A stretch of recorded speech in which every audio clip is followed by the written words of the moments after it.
because I've played sports my whole life, so coming back and coaching, you can bring some experience to at least this level and be able to help out the kids mentally and be able to let them know how they play and what they need to do in order to be successful. As we are getting ready here, 7-minute quarters, as Columbus East in the orange, Bloomington North in the white, as we are underway. Columbus East controls the tap. And it's taken away. The Cougars got some new unis this week, and Cade Loffman the scores with the first basket of the game. And now there's a bit of a press here by Bloomington, and it just might actually, work or not work. And in that case, it didn't work because Columbus East were able to get right through that and cut through it. And it really depends, because we've seen a few times wherever teams deploy traps and they're able to really be effective and really disrupt the other team's movement down the court. And other times like this, it didn't really seem to affect it too much, as Bloomington seemed to be playing a very high-press, high-tempo game right now all around. Grace Bergman gets his first 2 points from the foul line, tied up at 2. Kevin Mims gets it to Loffman. Nate Toohill's going to launch a three. It is no good, and then Zach Rager climbs over the back of Bailey Harden, and they're going to call Harden with the foul. Yeah, that's always an awkward one. You never really want to be in that situation, and being cut under the basket like that, it just is not a good situation overall. Kevin Mims launches the three and connects. And you see with the high spread still by Bloomington North, see if Columbus East can get out of this. That's what Bloomington North loves to do, as they are able to score with Ben Major. Columbus East, of course, in the orange. It's a pretty cool name for a school to have. They're always a very good football power. They've won several state championships with football, make it to the state several years in a row. They've had several good players come out of there. And an excellent pass down low, almost no look kind of shovel pass over. That was Bailey Harden, his first two, and Mims on fire with his second three. And it's going to be, looks like Columbus East turns it over. Kevin Mims, the sophomore. And that's the first time we really saw that press affect Columbus East move up the court. Mims with the ball. There's Zach Rager underneath, and he gets fouled and will get to go to the line. And so far, both teams have been quite successful with each possession they've had, and been able to, convert, and that's really big. Last night we weren't able to see that as much from the Greencastle team. Yeah, Greencastle, sorry, and they just weren't able to convert as much, but definitely down here we're seeing both teams, using their possessions very effectively, and that's very important in a game where it looks like it's going to, stay pretty close throughout the whole game, 10 points in.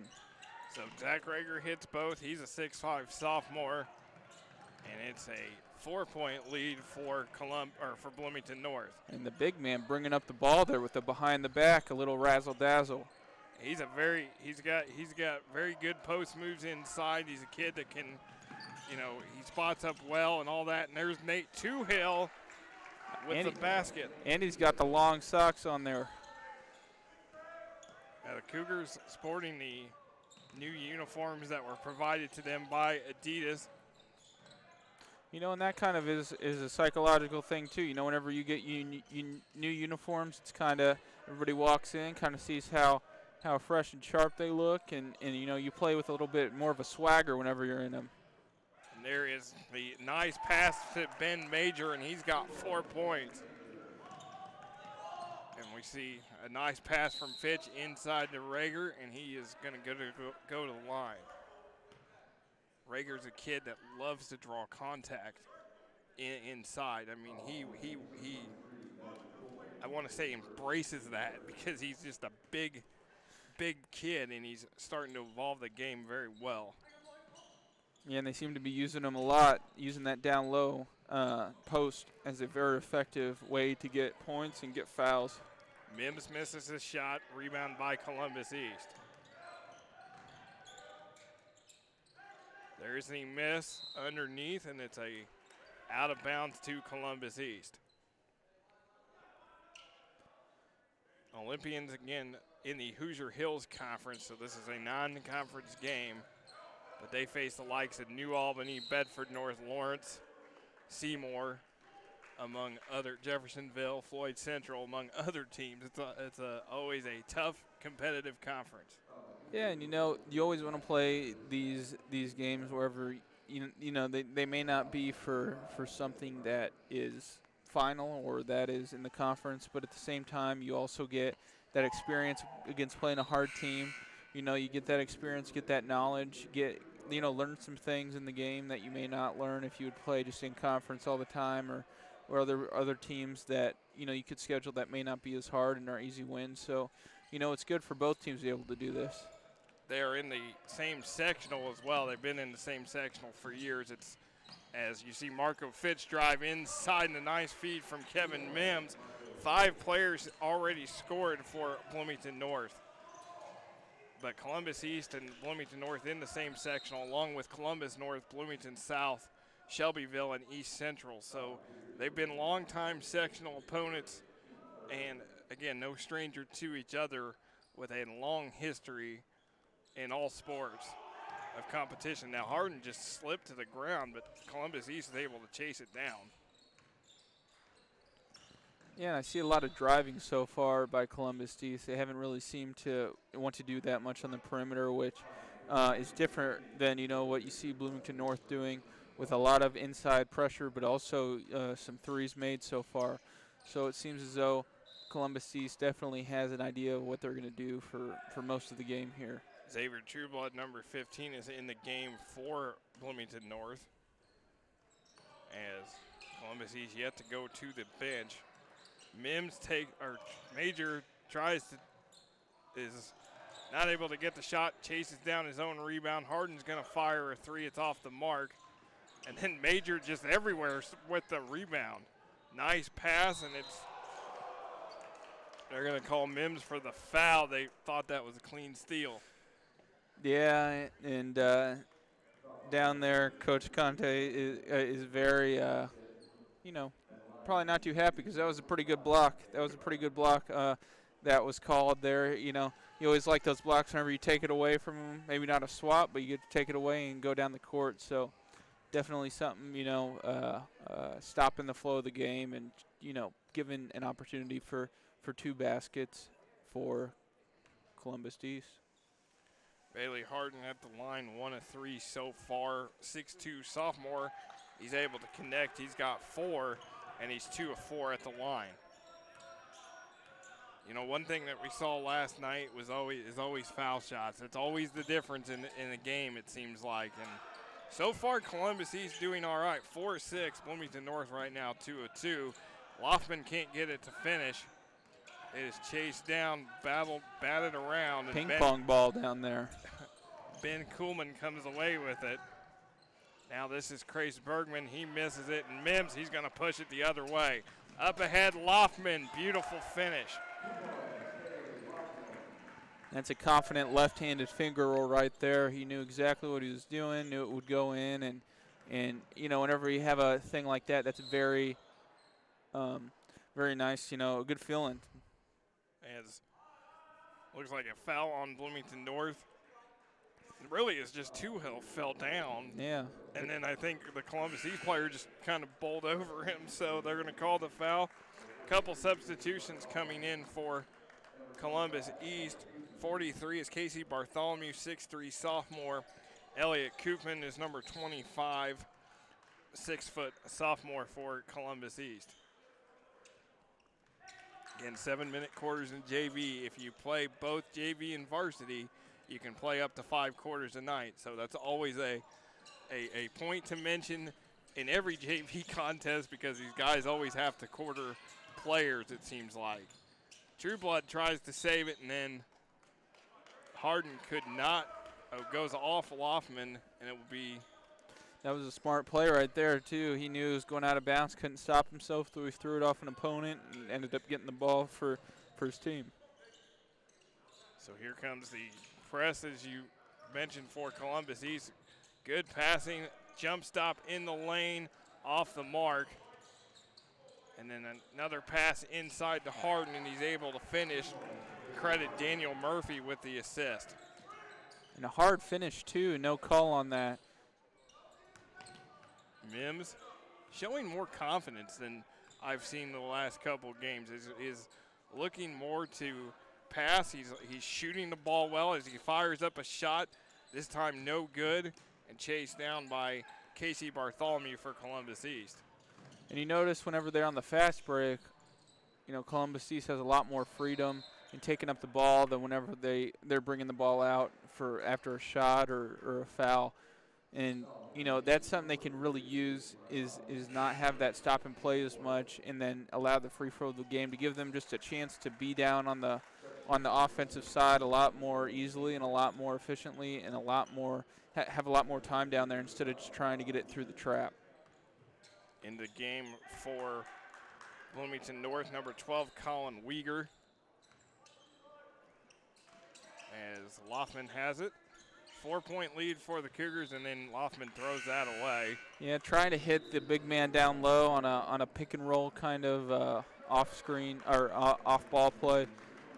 That was always going to be a little iffy because there was a guy down there defending, but you know it's a good thing to try, and you know you might as well use a download man whenever you have him out on there on the floor. This is taken away by Xavier Trueblood, 1-on-1, and Trueblood, it's going to be a foul before the shot. But we saw just there another fall. Someone else fell on Columbus East, and hopefully that doesn't continue to happen throughout the night. But that's been, I think, the third time we've seen someone fall on Columbus East so far this game. Hill can't finish twice. He can't finish, and then rebound to Columbus East. 20 in the game. And he hits, Logan Kasier hits the bucket. He's a 5'9" junior for Columbus East, and it's a 2-point lead for Bloomington North. Approaching 20 seconds to go. And I think they're kind of holding it maybe for a last shot kind of deal. Marco Fitch with it, guarded by Ben Kuhlman. 10 seconds left, a double pick. And it's going to be Hill for three, no good. And then it's going to be a foul as Bartholomew got the rebound. And that was a needless foul there right after a very good play because we knew that they were going to hold it until the very end. And now, you know, they're in 1-and-1s, and so that was just something probably didn't need to happen with 1 second left in the quarter. They're going to call Marco Fitch with his second foul. Casey Bartholomew at the line. He's a 6'3" sophomore for Columbus East. A lot of sophomores and juniors, all sophomores and juniors on this junior varsity squad for the Olympians. He misses that free throw. And then the horn sounds, and we'll go to the second quarter with Bloomington North leading Columbus East 16-14 on Smithville Sports.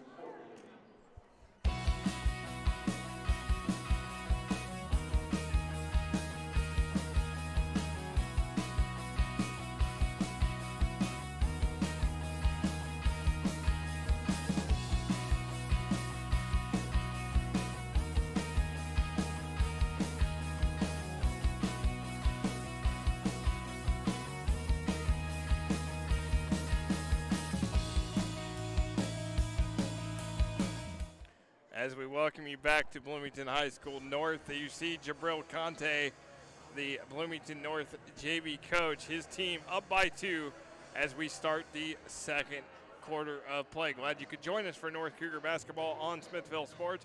Alongside Jeremy Nutter, I am Nick Jenkinson. So far, Jeremy, North getting a lot of scoring. 5 different guys have scored so far for the Cougars. Kevin Mims with 6. Yeah, and you know, you really seen him kind of step up on the first 2 he made. It was big threes, you know, really put him ahead, really gave him kind of a little bit of breathing room, and he's kind of been whenever he's out on the floor, he's kind of controlled the game so far.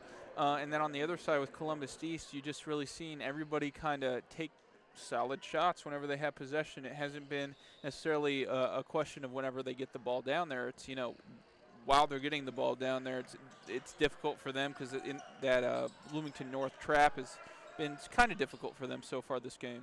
There's the inside feed to Ryan Bramwell. He can't finish. He gets blocked and then loses the ball as Columbus East with it. This is Kuhlman. Gets it to Elliott Koopman. Daniel Murphy. Coleman misses the shot, rebounded by Bramwell. You see just a quick transition by Bloomington North in comparison to Columbus East. It's just a lot faster. It seems like that they're getting down there with the ball and starting their plays. Yeah, Bloomington North definitely loves to push the tempo as Xavier Trueblood in the lane, no good. And Kuhlman with the rebound.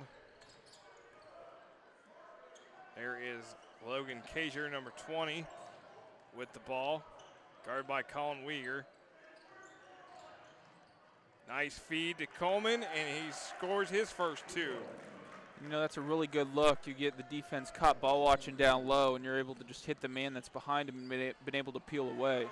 Colin Weger able to score, and the lead is back up to 2. And we're seeing this trap again now, seeing what Columbus East does with it. And that just went right off the face of Kevin Mims. And they don't call anything as Cooper Macy, number 5, checks in. Xavier Trueblood goes out. Yeah, his nose just got a little smush there. I've had that happen a few times, or maybe his mouth or something. But you know, it's nothing that takes you out. It's just a little. Oh, all right. Let's keep playing. Just a little wake-up call. Yeah, sometimes you could call it that. Just a little something different to get you going. And now, you know, Columbus East is starting to get on the line more and more. Soon they'll be in you know, getting double bonus, and that could be a big part of this game. Could make it a lot longer, you know, overall. Could make it a bit of more of a chess match than kind of the free-flowing play that that Bloomington North probably would like, and probably benefit Columbus East more. It's Ben Kuhlman at the line. He's got 3 so far, make it 4 for the 5'8" junior, and this is tied up at 18. It's been back and forth so far. You know, both teams playing really well. You know, we've seen the JVs. The play has gotten so much better in the last few years with how much, you know, the improvement the JV teams play, how much practice they have. Yeah, and you know, you want to, I think that comes with the philosophy. You want the level of your JV players not to be like a drop-off. You know, if you want to bring up a few for a varsity game, let's say, you don't want their you don't want the play level or the quality to drop a tremendous amount. So, you know, having that extra attention towards the JV team and towards the younger guys is important for coaches to have. Elliott Koopman is able to score, and Columbus East takes the lead 20-18 as Jabril Conte calls a full timeout here with 4:56 to go. You know, mentioned Jabril Conte, 1997 state championship. They beat Kokomo in the state, or they beat Delta in the state championship game. He was also a part of, he also was with Quet Dewaney, who was also a 1998 Indiana All-Star, played at Syracuse, won the national championship in 2003 with Carmelo Anthony. And the guys that played on that Bloomington North team, the court's named after Tom McKinney, who was the coach of that squad. They also made the state finals in 2000 when Jared Jeffries and Sean May were at Bloomington North. Both Mr. Basketballs for Bloomington North. I mean, there's a tradition at Bloomington North. A lot of great players have come through this gym. And you know, whenever you see all the jerseys over around the arena that you can see in the pictures of the championship teams and the teams of the past, and all the murals with you know, the years that you've won, it just ups up to the stakes, ups the level that you play a little more, because you know, whenever you see that stuff, you say, I want to be up there and people see me one day. You know, you want to be able to be kind of an inspiration because you've been inspired by those people that you see who've gone before you. As we are inside the Cade Loftman,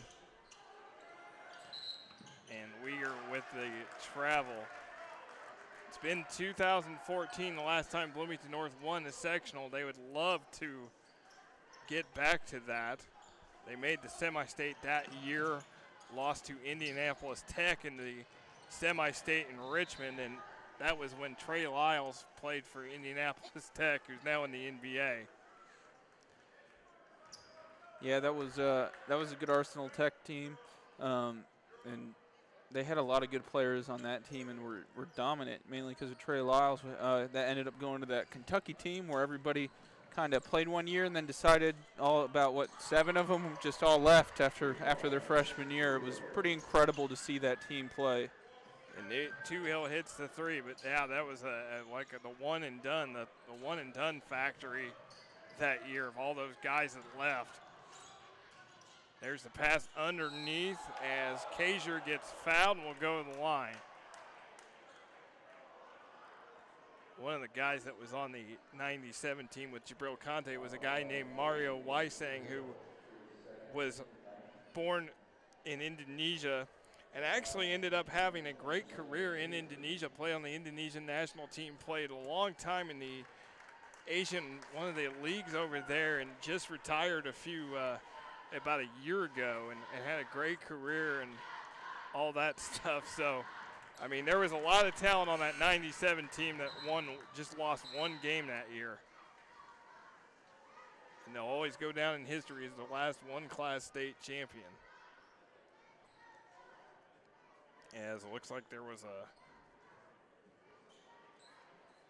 sure if there was a clock malfunction or something. I thought it was a substitution issue, but it doesn't seem to be that either. But play resumes nonetheless. And there is Nate Toohill going to the basket. He's got 7. And Bloomington North up by 1. Just under 4 to go. We'll have a great halftime feature for you. Stay tuned for that. Varsity will follow 20 minutes after this one. Good year so far for the Varsity. 10-3 on the year. Again, off last night. They are back at it tonight as Ben Major scores his 6-point and the Olympians lead by 1. You know, we were talking about that earlier about how that game may affect, you know, how each team plays. Bloomington North, you know, honestly looks like the team who played last night. They look like a team that's in form, that's kind of been playing every day, you know, and playing hard against other teams. With a crazy cross-court pass there. Yeah, I don't know why a lot of guys love to make those just dangerous cross-court baseball passes, but they do. I did those in gym class a few times and ended up getting yelled at me, so I couldn't expect doing that in the game, how much you get yelled at. As Daniel Murphy's back in the game, Xavier Trueblood. Yeah, you do something once and you're told not to do it, and you go, okay, I won't do it again. But then the opportunity opens up sometimes, and, you know, it's tempting not to, I do have to say. There is Daniel Murphy with his first 2 of the game. And 7 players for Columbus East have scored so far, so balanced scoring on both sides. And just the tempo down there. I mean, if you took a stopwatch and timed how quick it was for Bloomington North to get down the court compared to Columbus East, I mean, it might be, you know, a fourth of the amount of time because it's just so quick. It's just a pass right down to the point guard and start the play. As opposed to this with Columbus East where, you know, you just kind of build it up, takes a little more time, but, you know, it's been working for them a little bit so far this game. 3-point lead for Bloomington North as it'll be Columbus East ball. Grace Bergman comes back in for Columbus East.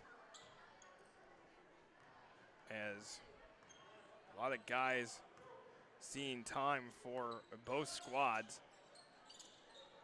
That's always what you do in JV. You just use everybody you got because you're trying to figure out what works and what doesn't.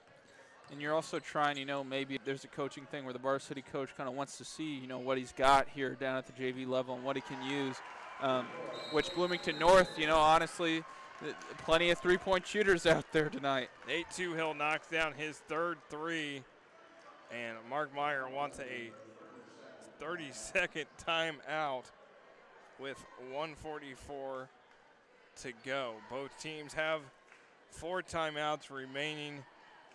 Again, the JV squad's had a good year, so has varsity as well. They've got a big one coming up this coming Thursday with Edgewood.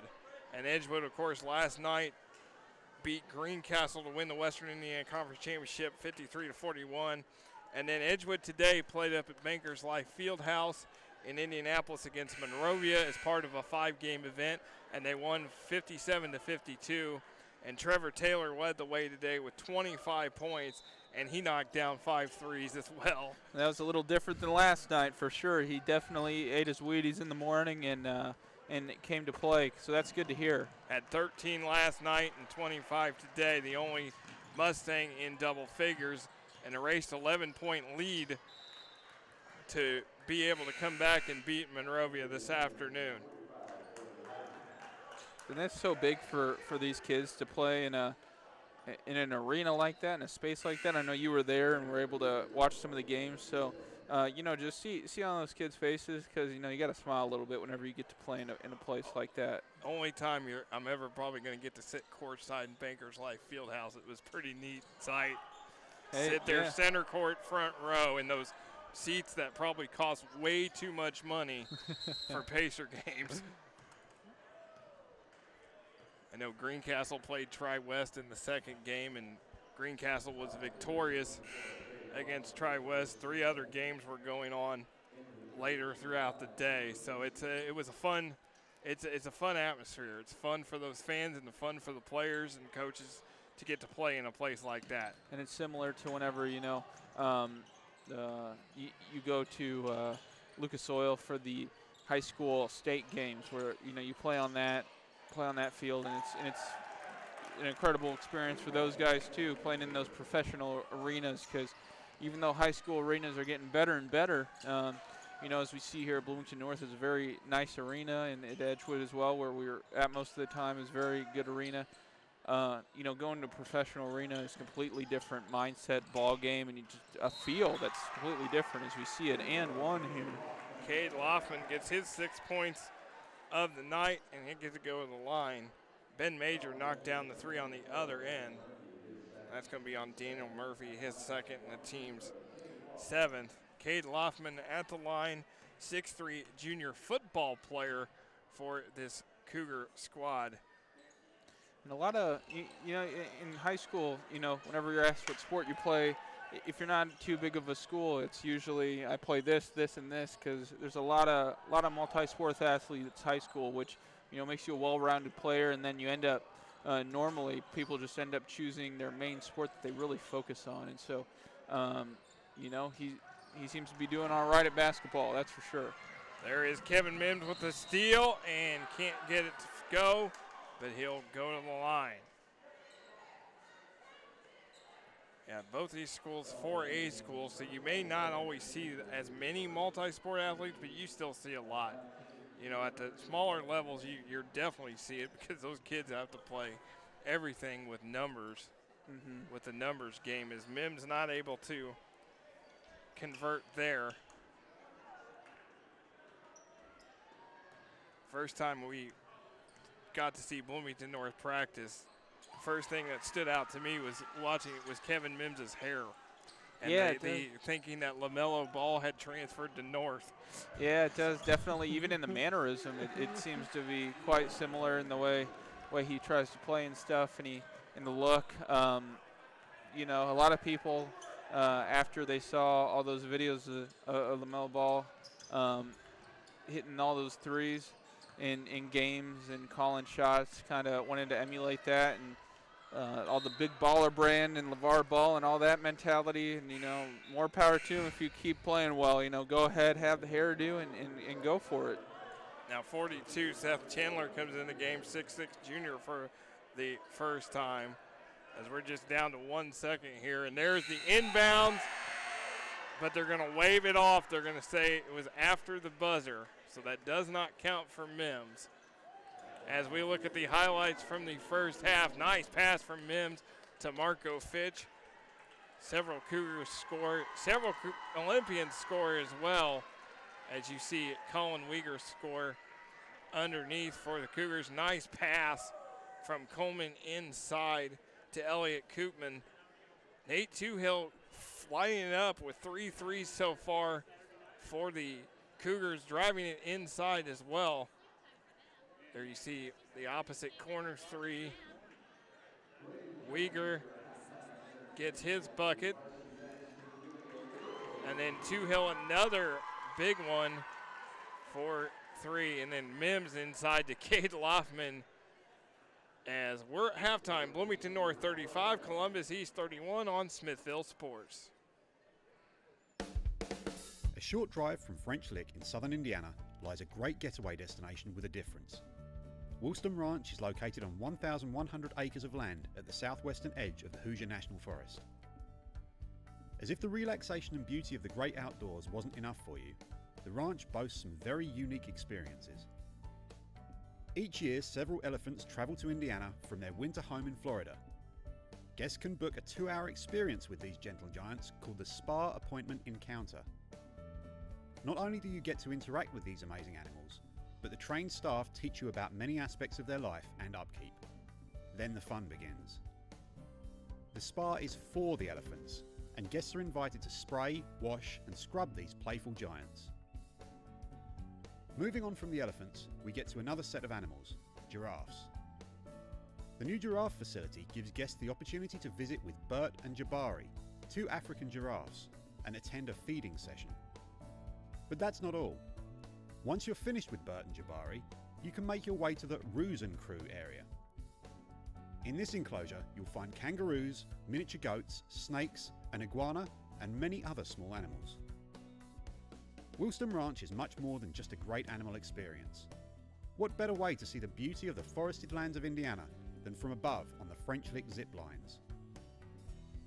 This 5,000-foot canopy tour consists of 9 zip lines, allowing you to take in all the splendour. If overland is more your thing, why not take advantage of one of their hour-long ATV tours? 4 people can jump in each vehicle and check out the sights travelling across fields and grassy areas. Of course, if you like a more pioneer approach, you could opt for the horseback riding trail tour. If this all seems too much to take in just one day, then you can always consider one of the many lodging facilities. Everything from a 14-person ranch house to a more cosy 2-person annex. Woolston Ranch also has facilities for your larger events, whether that be a corporate retreat, a family reunion, or a wedding, and the loft in the Big Red Barn can seat up to 250 people.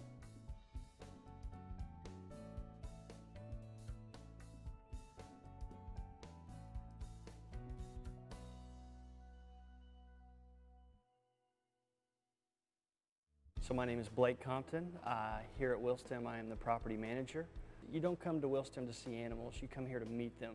So what we offer is a very up close and personal encounter with whatever animal you'd like to see, you know, whether it be these small animals that we have here in the kangaroo barn, goats, donkeys, miniature horses, tortoises, snakes, iguanas, or, you know, if you'd like to see the giraffes, a bigger animal, you can do a specific encounter with the giraffes, you can do a specific encounter with the elephants. So it's really up to the guests what they'd like to see, whether they see just a few things or everything. We have a lot to offer as far as animals go. Woolston's been around a long time. Our owners had it for 30+ years, and it really started out as nothing more than a junkyard and some pasture. And he started turning it around and making the cabins first, and then the horseback riding, and even back in the day they have canoe rentals. So it's all kind of evolved from a lodging company out in the, set in the countryside of Indiana. I will say it carries on the excitement that it must have had in the early 1900s. The original owners in the early 1900s would have been a guy by the name of Ed Ballard. He owned part of this property, and he was actually, he was a big name in the French Lick and West Baden resorts. But he would bring people out here and have organized fox hunts. So I just think it carries on that legacy in that way.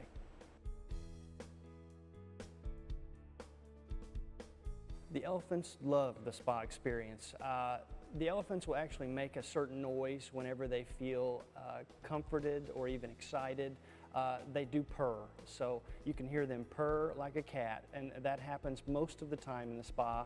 And the elephant's skin is very sensitive, as George will tell you, or the owner of the elephants. No matter where you touch an elephant, they're going to feel it, and they feel it very well. It feels like a massage to them. The warm water, the scrubbing, the soap, they love every minute of it. You can just tell by the way they act. I want to think that they would skip out into that field if they could after that spa. They feel so good. Well, I think their whole lives they've had special treatment. From the day that George and Luann acquired those elephants, they've been children of theirs. I mean, that's a 24-hour, 7-day-a-week job, and those elephants have truly got special treatment their entire lives. They're pampered. Those girls don't have a worry in the world. They are playful at times, yes. The one that's mischievous and most playful would be Lovey. She is quite a character. Their trunk is very dexterous in that they have 2 little bitty fingers that they can pick up things with. And if you don't watch it, she can grab your sandal off your foot, your glasses off your face, or possibly your cell phone out of your pocket. So you got to watch her. The elephants are here March through November. So typically they'll come in early March, they'll leave in early November. It really depends on the weather at the end of the year. It's too cold here in Indiana, so there's no way that the elephants could stay here in the wintertime. Their body works such that under 40 degrees, their body will shut down. So they have to go to warmer climates. So in the wintertime, the elephants go home with the owners to Bradenton, Florida, just outside Sarasota. They have a ranch down there where they have equal room to move around and roam in the wintertime. They don't do any type of spa or encounter in the winter. Essentially, they just get to relax and roam out in the pasture all winter long.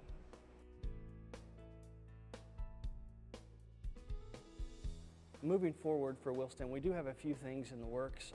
We will have grizzly bears here, hopefully by late summer or early fall, and it will be an encounter that will feature a gentleman by the name of Jeff Watson, who was most recently featured on an Animal Planet show called Project Grizzly. And then we have a bird aviary that we're building sitting right next to us here, so we'll have like big birds of paradise, parrots, macaws, that kind of thing. So one thing that I hope people take home whenever they come visit Williston is whenever they meet all these animals, just how special each one is. You know, it's not just a herd or of elephants and just a group of goats. These guys have their own individual identities, personalities, and that's something that people can come and enjoy. You know, I hope that when they go home that they truly appreciate what they've seen, and that they can go home and feel good about that. We have about 8 or 9 employees here at Williston, and a lot of the duties every day are divided up amongst everyone.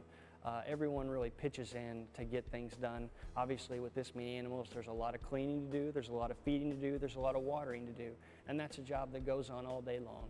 So with the staff that we have, everybody is kind of trained or capable of doing anything on the property. So some of my guys or girls are able to come in here and help with the animals, but they're also able to go out and do an ATV tour, you know, at the end of the day, or do a horseback ride, or do a zip line. So everybody here at Williston is well versed in the property and what we offer.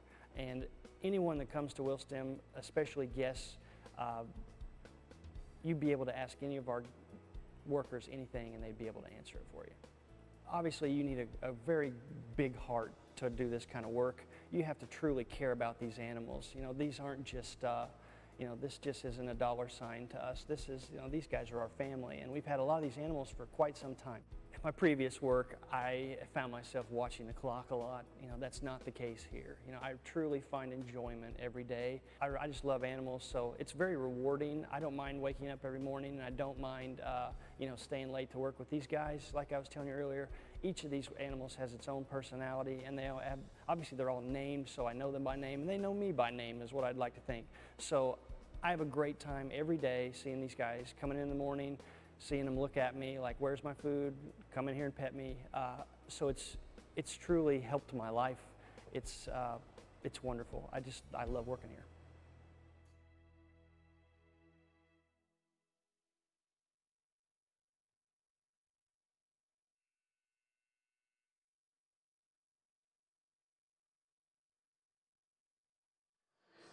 As we welcome you back to the Cougar Den here at Bloomington High School North, Tom McKinney Court.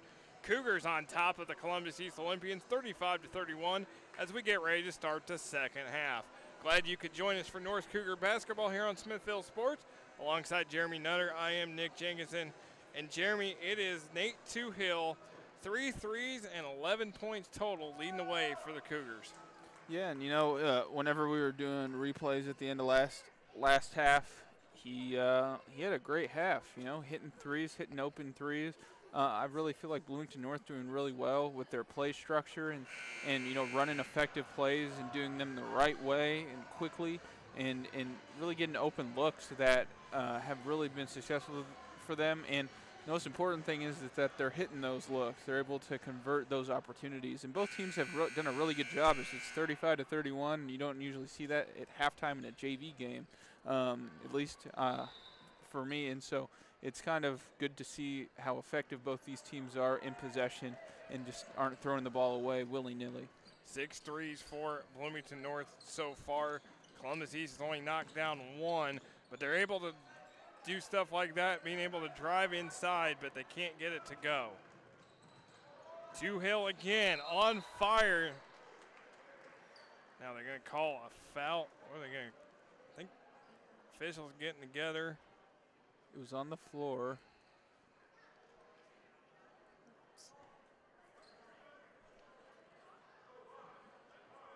They're going to count the 3 for Toohill, so that's his 4th. We're going to call Seth Chandler with his 1st, number 42 for Columbus East. As another foul inside.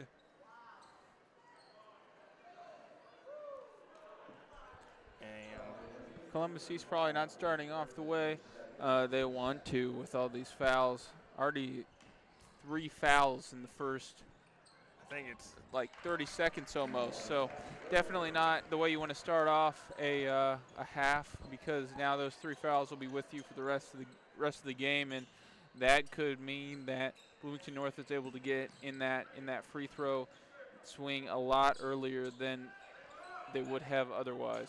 Zach Rager gets the basket for Bloomington North. He's got 4 points, and it is now a 10-point lead for the Cougars, or 9-point lead for the Cougars. Here is a 3 off the mark for Bergman. Here comes the Cougars pushing it with Mims. You see really a battle there inside between Zach Rager and Seth Chandler, really going after each other, not giving anybody a moment's notice, just kind of following each other around and battling each other, and ultimately nothing's opening up for Bloomington North, and a turnover occurs. Fitch with the turnover. Bailey Harden is going to check back in as Bergman will go out. And Columbus East will have it. This is the press, You got to really move quick on these presses if you want to do anything against them. And there's been, last half they didn't do. They did okay, breaking the press, but that press break right there was very effective for them.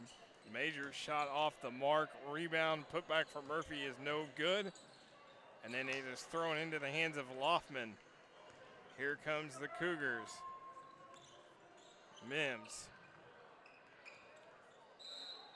And then that is a foul on Coleman. That's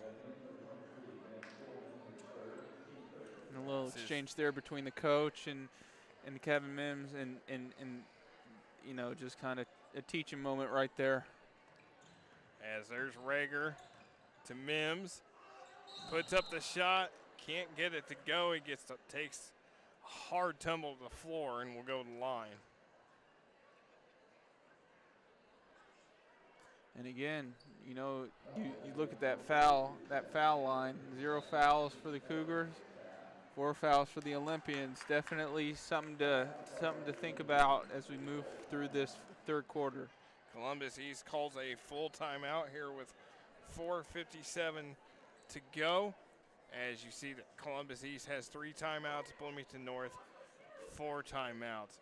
Well, the state tournament is not far away. February 17th is the state tournament draw. At the end of the month will be the sectionals. And again, these two teams in the same sectional will be played over at Columbus North this year. Bloomington South, Bloomington North. The draw is always a blind draw. That's always entertaining to see who you get, because sometimes you're going to see the Bloomington schools go right off the bat. You're going to see the Columbus schools sometimes go off the bat. So it's you're hoping to draw somebody you haven't seen. Like East Central is always that kind of mystery team because they're so far away from Bloomington. They never know what East Central has. Now Columbus East played them last night, and according to when I talked to Coach Brent Chitty earlier tonight, he said that they played really well in that game last night. Yeah, and like we were saying, you were saying there, the sectional draw is always interesting. I remember in high school there was always a team that you didn't want to get because we knew it was going to be it'd be like going up a cliff kind of. It was going to be a tough game, and so there's all those teams that in some sectionals that are just going to they're going to win it, and you're just going to do your best against them, and hopefully you don't get drawn with them in the first round. But then whenever you're in a sectional like this, it's pretty competitive, and you don't exactly have somebody sticking out like a sore thumb as a potential winner. It opens up into a lot more of how important the draw is and how important it is to how the sectional will play out and who will win. Yeah, Seth Chandler with his first 2 of the game. Like I said, and they've always talked about maybe seeding, like football sectionals and basketball sectionals, and I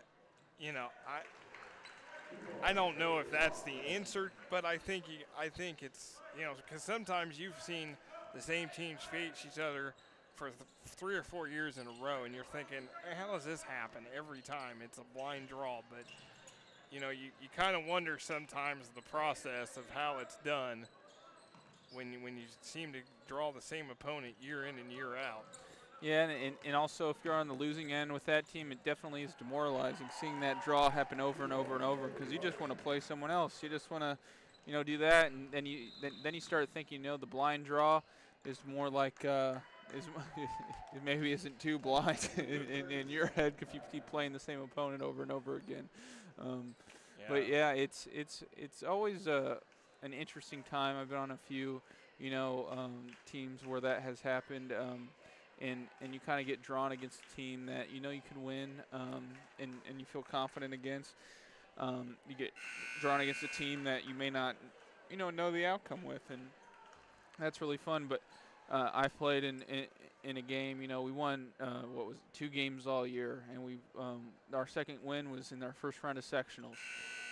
And that win was incredible because, we weren't supposed to win that game, and we were drawn against a team that should have done, made it to the sectional finals, and we beat them. And so it's stories like that are so fun to have. And that is the beauty of Indiana high school basketball, where some states you don't see, it's seeding and it's playoffs and only a certain amount of teams make it. In Indiana, every school is eligible for the tournament. So that is the beauty thing. You can be 1-19 and still be in the state tournament and have that chance to advance. And I've seen crazy things happen where upsets happen. It's the beauty of the state. It's the beauty of just tournaments in general.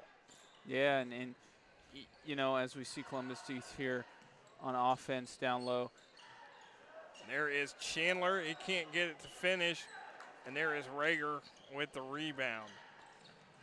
And dangerous pass to Loftman to Toohill. Had to contort his body there in the air to try to get that pass off, and was pretty successful in that. And he's not able to hit the 3 as it's a foul on Bloomington North.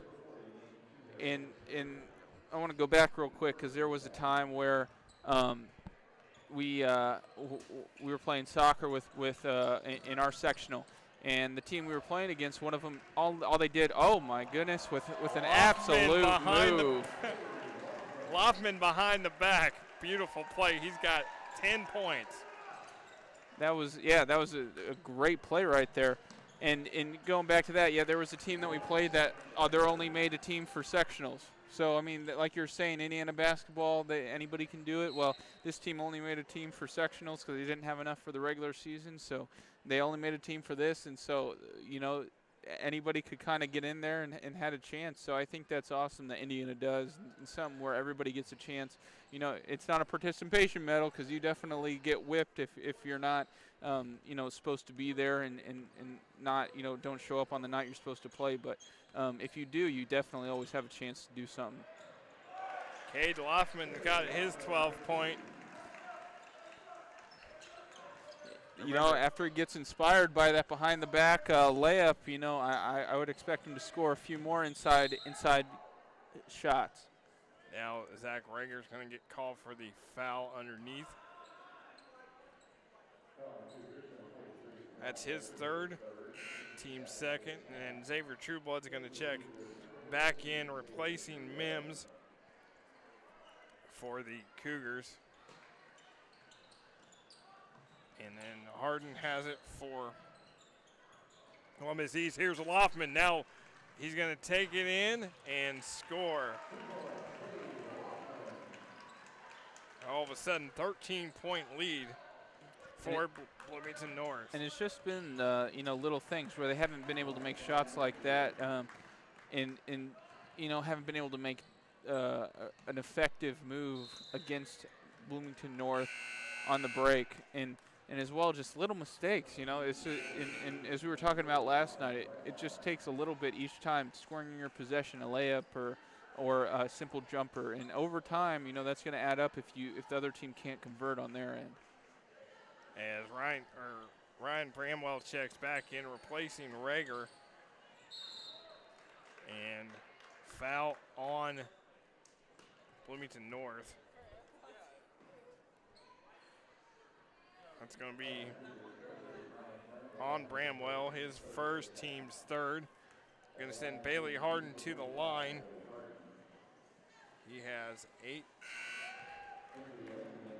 points tonight.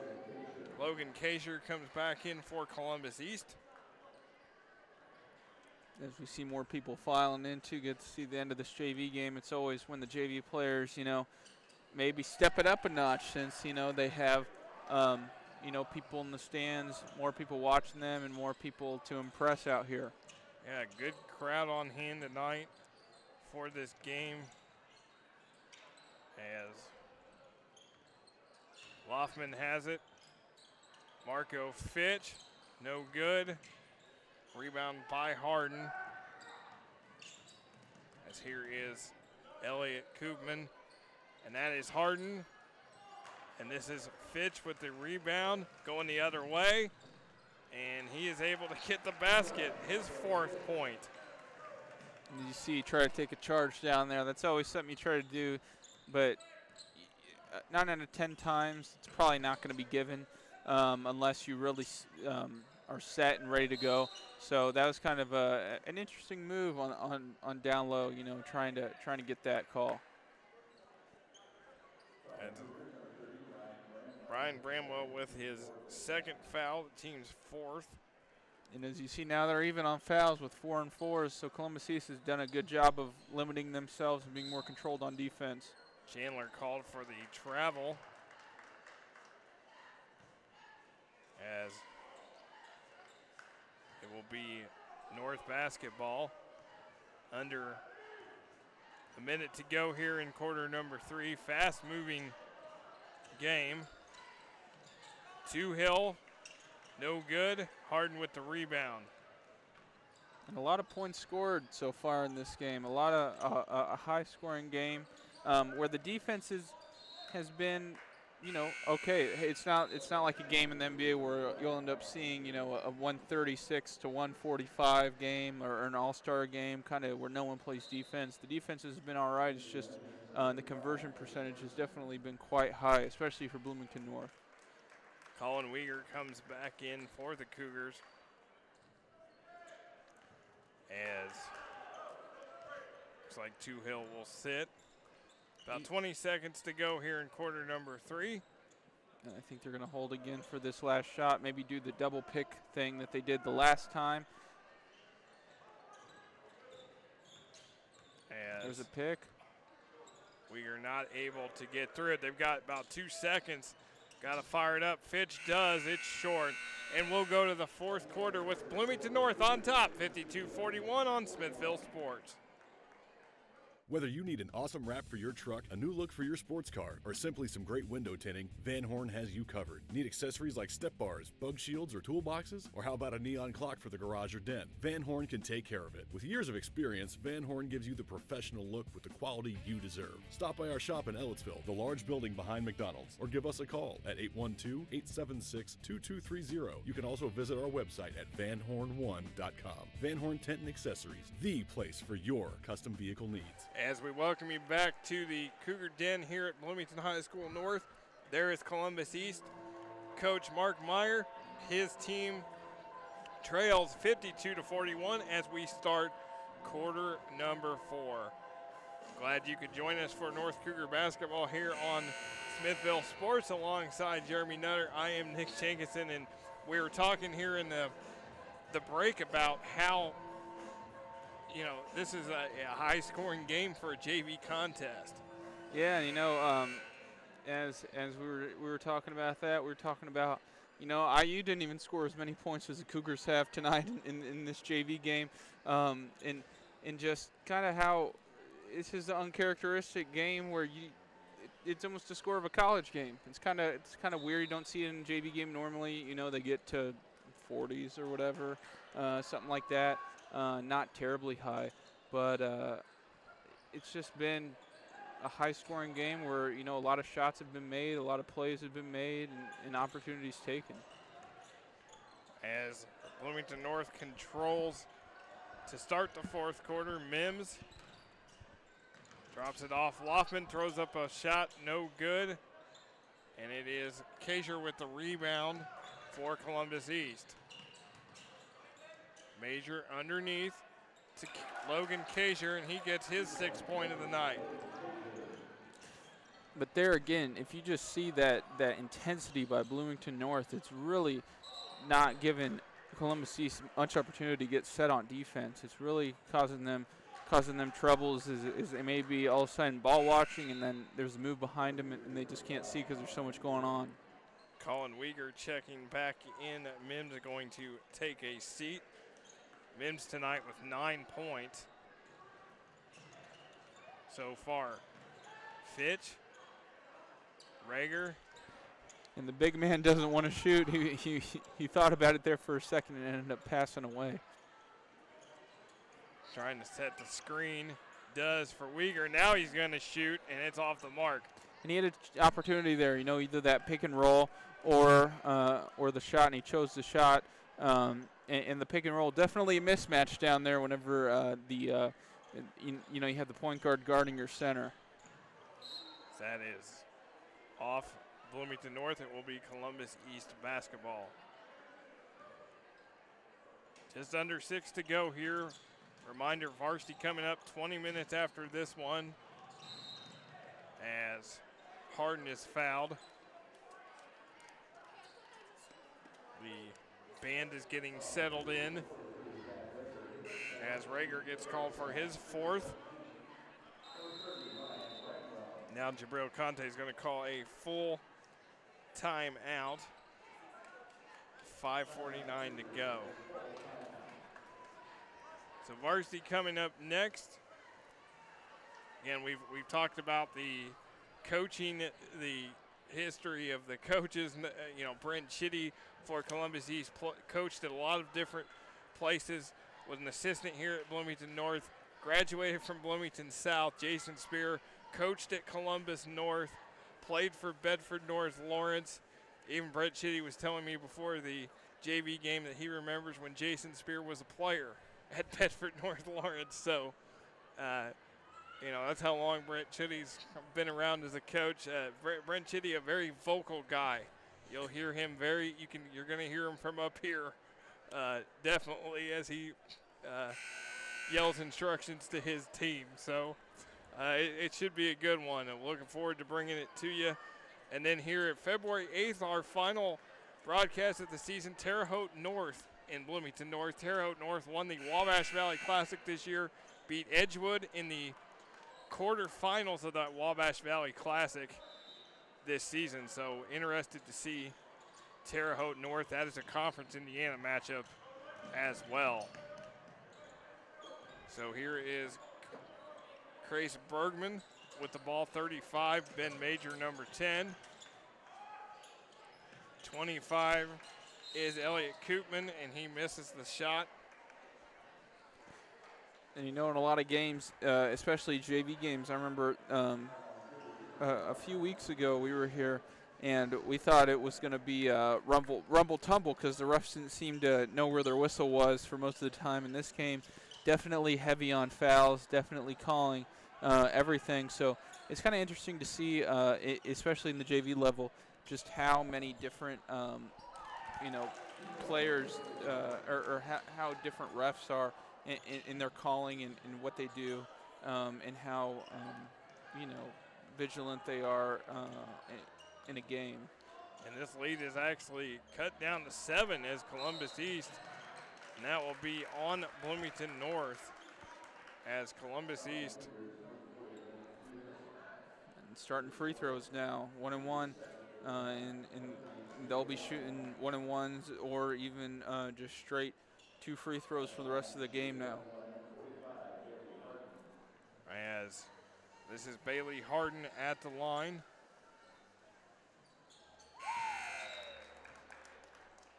And he hits that one. Kevin Mims back in. Colin Weegar goes out.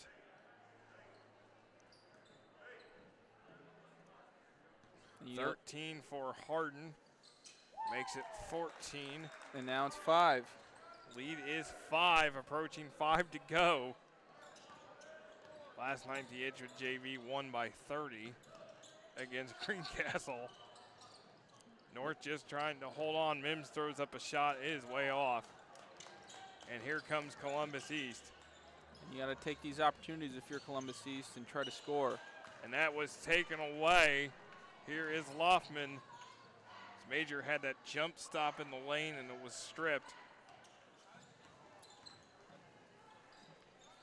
As we see now, Columbus North Bloomington North kind of really running through their plays. They're not as intensive as they've been as they get a beautiful look down there.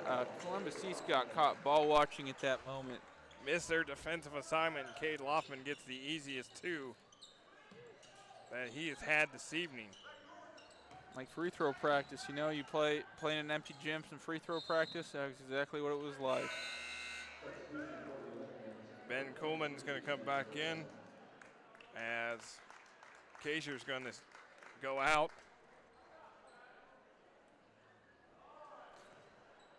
And Loffman will inbound it to Fitch, and he'll bring it up. You see a little clap there by Columbus East point guard. It's kind of a mental game now. In this JV game, you want to win, and all these players want to win. This is a big game for them, no matter, even if it is JV. And in the big scheme of things, it doesn't matter.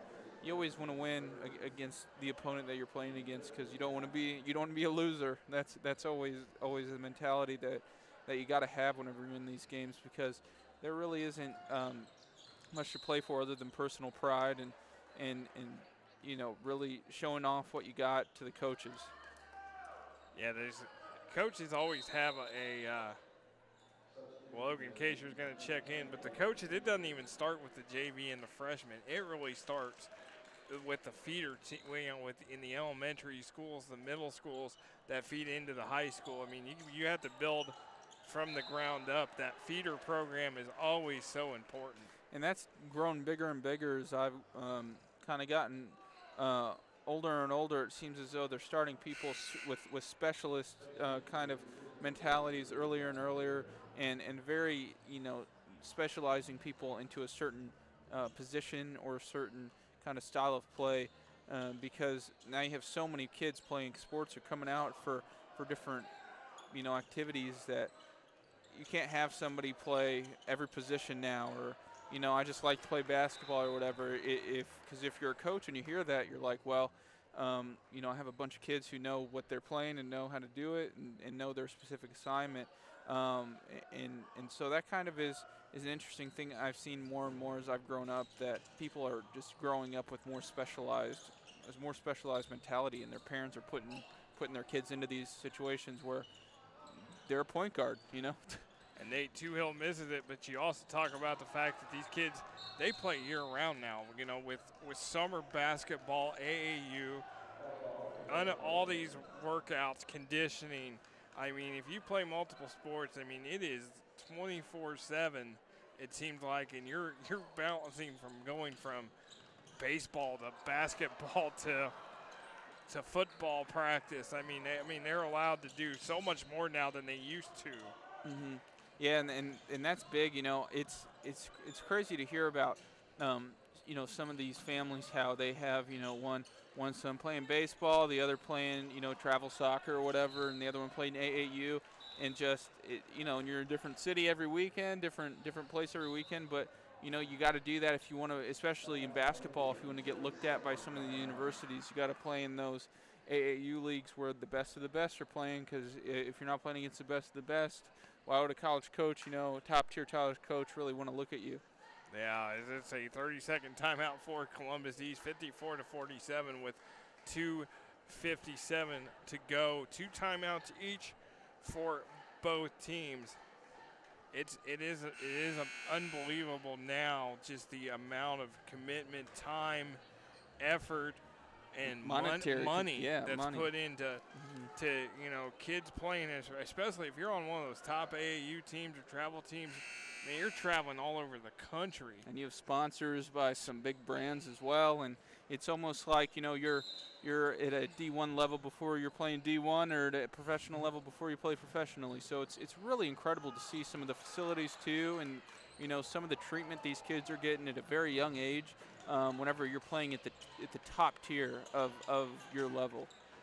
I mean, you're seeing more of the, you know, you're seeing AAU games get put on national TV, and you know, high school games when, you know, that was when LeBron was in high school, games were now being put on national TV, and I mean, it's just it's unreal how far it's grown and become. As you know, some don't even think it's sport anymore. It's more of just a business. Sports is all about a business anymore. Yeah, and some of the kids nowadays don't really realize the fun. You know, I talk to people who have played sports in the past, and you know, it's a completely different atmosphere as to now, where you know, there's a lot more rules now. You know, your coach can't make you run till you can't run anymore. Sometimes, you know, and a lot more restrictions that, you know, may make the game have a little less character, may protect the players more. Who really knows? But it's just very cool to kind of hear those stories, compare them with what we do now, and how, you know, you have nutritionists. Before, you know, they were eating strength a ham sandwich. Coaches. Yeah, they'd be saying, "Oh, my mom gave me a cheese and ham sandwich before the game." Now, you know, you have nutritionists, you know, that knows the right thing for you to eat before a game, which is it's just kind of interesting to see the evolution of sports, and how much just more more invested people are now. More invested, more positions. I mean, you have different things like, you know, I mean, you have strength coaches now in high school, and that was something that was never the case back. The coach just then. sent you in, and you did what you did, and that's kind of how it was. You did whatever workout you did, and some people did it harder than others, and it's just kind of how it was. And now you have a strength coach where you're you're in a regiment, you're doing what you're supposed to be doing. You don't really have much room for your choice of what you want to do. Which in some respects is pretty nice, because you don't have to kind of guess on what to do. Ben Kuhlman hits both free throws, and this lead is down to 5. And now Columbus East starting to bring the pressure.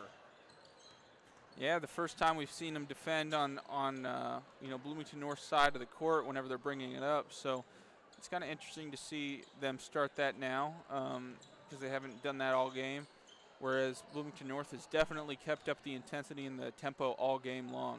There is Mims. Rager gets fouled and will go to the line. Harden does not agree with it. He has to walk away, as you don't want to get a technical this late in the game for saying something to the officials. Yeah, and again, we're seeing, Columbus East and Bloomington North up there in fouls both halves. They've had plenty of fouls both halves, which is definitely an interesting thing to a problem to have, because you don't necessarily normally see so many fouls in a JV game where the refs may be a little more lax. They may not call as much as a varsity game. Zach Rager gets the free throw to go. He's got 5 points. Approaching a minute and a half here in this game. Varsity to follow. Nice take. No good for Elliott Koopman. And now Mims. And it's taken away by Kuhlman. He picked up his dribble kind of nonchalantly, didn't know what he was going to do. And they're going to call an offensive foul on Columbus East. Coach Mark Meyer wants to know. Maybe some type of off-stream moving pick or a holding type of foul against the offense, holding the player back. Looks like it was Coleman on that kind of screen, and now he's got to be careful, because if he commits this foul, he's out of the game. And now they have somebody else commit, and he wants to travel. Coleman does. He's got to kind of walk away right now, because he, again, a little fired up there. Ben Major gets the foul. It's just his first, so. And as a ref, whenever you're getting talked to by a freshman, sophomore, or junior in high school, it definitely is an interesting dynamic. I remember a few games where I let the officials know what I thought for most of the game, and my coaches didn't exactly like that. But, whenever you're in the heat of the moment, that's just how it is. Yeah, officials, the referees get so much grief for the job they do, and everybody thinks they're better than the referees and stuff. But these guys do. They have a hard job, and they do it as well as they can. I mean, they really do. And then that's going to be an intentional on Harden, as he just shoved Mims out of bounds. Yeah, I think that was unnecessary. He just plain shoved him out of bounds, and I think Harden's going to come out as Bartholomew's at the scores table. A little chit-chat between the two teams here. Yeah, it is definitely a hard thing to call. And the fans never think you're for their team. They always think you're against their team. And especially whenever you get in a heated game, and this sets up the varsity game, as we were talking about last night, how the JV game set up the varsity game. And it definitely will set up a heated varsity game. Some of these varsity guys are watching the end of this JV game and see some of this shoving, and it may set up for a very intense varsity game that will definitely be a show for these fans, because I know some high school games that have gotten a little crazy and a little wild, and players don't like each other all of a sudden, and that just adds to the emotion of the game for sure. As Columbus East calls a full timeout, they are down to one left here with 54.5 seconds to go. Bloomington North still has 2 timeouts. Yeah, it definitely gets chippy, and it's definitely I've seen definitely some brawl. I mean, a couple of times there's been brawls in the stands, brawls in games, and and stuff, and it's just it's just amazing that you've seen the articles about referees are now deciding not to be referees anymore because they just can't take the abuse from the fans. And I definitely remember hearing about some of my friends in my brief stint with one game as being a club soccer refs, and how that's a whole different game whenever you're in this similar environment, but it's in a club environment, whether it's AAU or in a club sports environment, where fans and parents and brothers and sisters really get on the refs, and really the refs are there you know, to enjoy the game, but at the same time they have to deal with this this abuse by the fans, which really has come across the board in the United States to be kind of normal and something that all refs pretty much should expect. As you see the officials explaining to the Columbus East coaches what the call was, it was the intentional foul. So Mims had 2 shots. Now I think they're gonna, he's back at the line.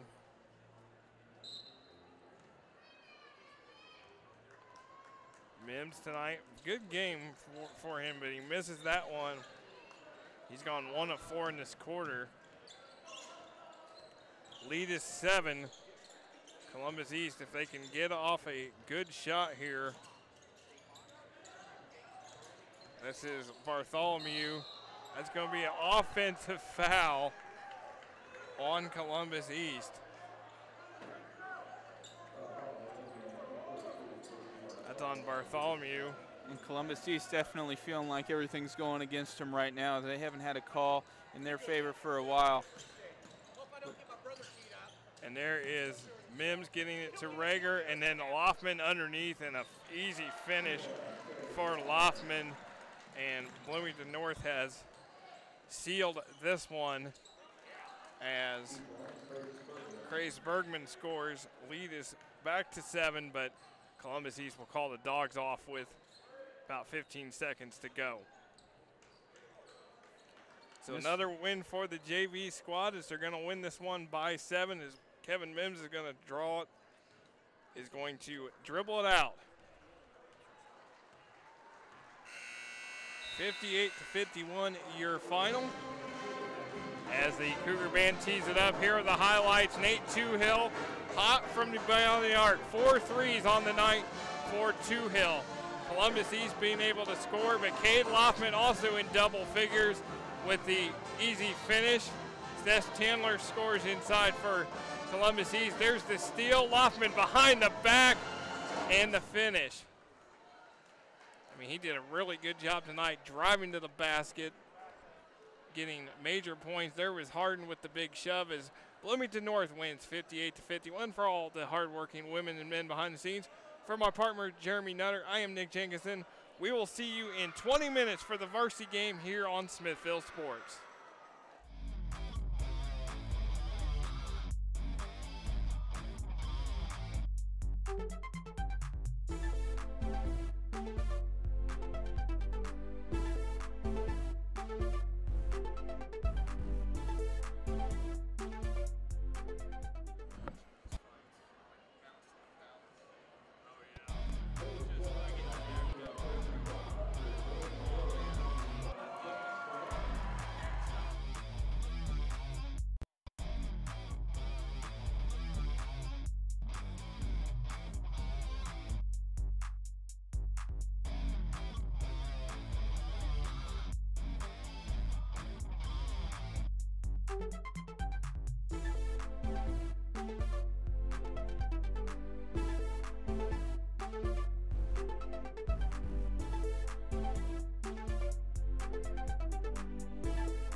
welcome you live here at the Cougar Den on Tom McKinney Court. It is high school basketball from the great state of Indiana. Alongside Nick Jenkinson, I am Quinn Saturday, and we have a matchup tonight between the Bloomington North Cougars and the Columbus East Olympians. And Nick, we have two coaches who, no matter where they go, they always seem to meet each other. Brent Schitty has been the coach at Columbus East for several years. He's coached at Owen Valley and Evansville Central as well. He played at Bloomington South. He was an assistant here at Bloomington North under Tom McKinney. Jason Spear coached at Columbus North before coming over here to Bloomington North. Brent Schitty told me before the JV game, I even remember when Jason Spear played at Bedford North Lawrence back in the mid-1990s. So these guys are very well familiar to each other and also respect one another as well. And you mentioned that both teams coming into today, both having solid seasons so far. Columbus East getting one win away from getting back up to 500. They're at 5-6 right now after beating East Central 81-57 last night. Bloomington North had the day off last night, but coming to today 10-3 after a 6-17 first season under Spear. Coach Spear has to have loved the turnaround from his team, especially from his young guys. Tough losses to Center Grove, Southport, and Bloomington South, but they've really turned it around. They're on a 3-game winning streak. Columbus East is on a 2-game winning streak with a win over Seymour January 14th, 44-38, as well as East Central last night. So it's going to be a battle as streaks collide tonight here in the Cougar Den. And we will go ahead and rise for the national anthem.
And now we are going to go ahead and start with the starting lineups. First with Columbus East.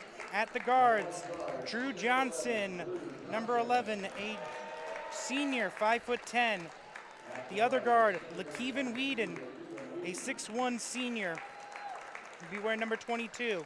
The three forwards for the Olympians, Matthew Frost, number 21, the 6'5" senior. Carson Whitehead, at number 30, the 6'3" senior.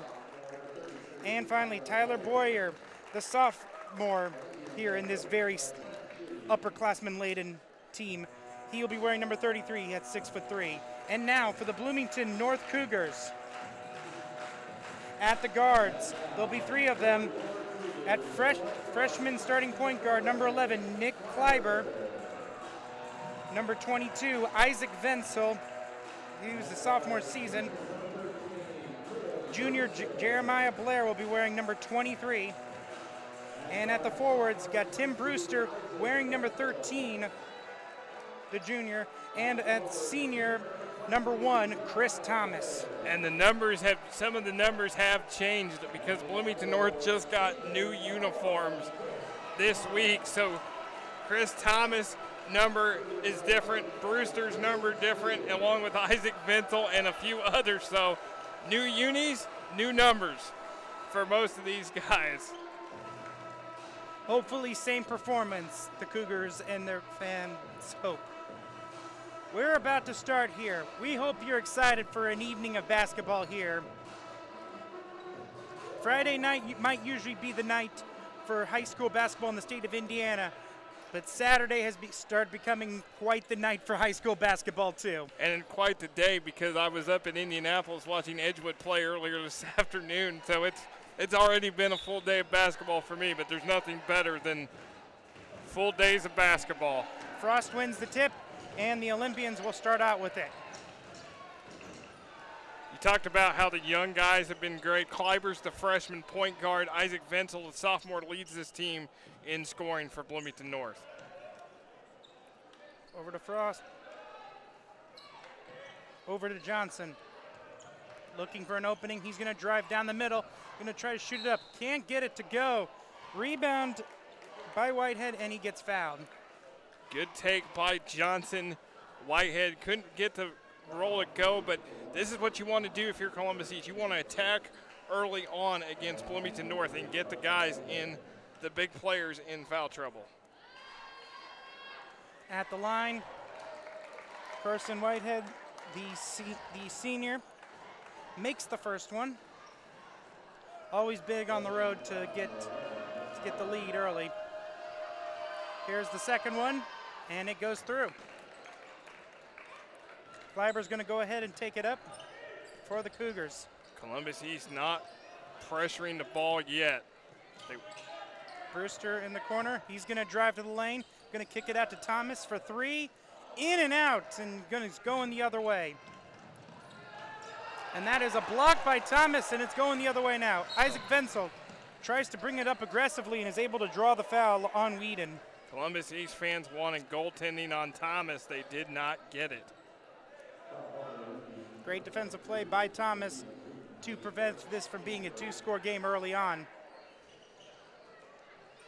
Brewster in the corner. Over to Blair. To Kleiber, who will go ahead and set up the offense. Venzel sending it over to Kleiber.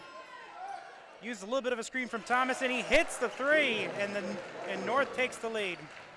Nick Kleiber's done a great job as a freshman point guard. Great up-ahead pass to Boyer, and he makes the bucket on the hesitation. Going the other way, Isaac Venzel shoots from the corner, and he makes it. Just like in the JV game, Bloomington North started to get hot from the outside, and they're doing it here in Varsity already with 2 threes. Got a full court press now by the Cougars. The Olympians, they're trying to push it up. Over to Johnson. Johnson's going to go ahead and take the 3. No good. Tip is no good. Venzel with the rebound. Venzel's going to go ahead and bring it up. Played point guard last season, so knows how to do it. Stolen away by Whedon. Over to Frost, who makes the bucket on transition, and we're tied up at 6. Matthew Frost is the guy to watch for Columbus East, leads this team in scoring.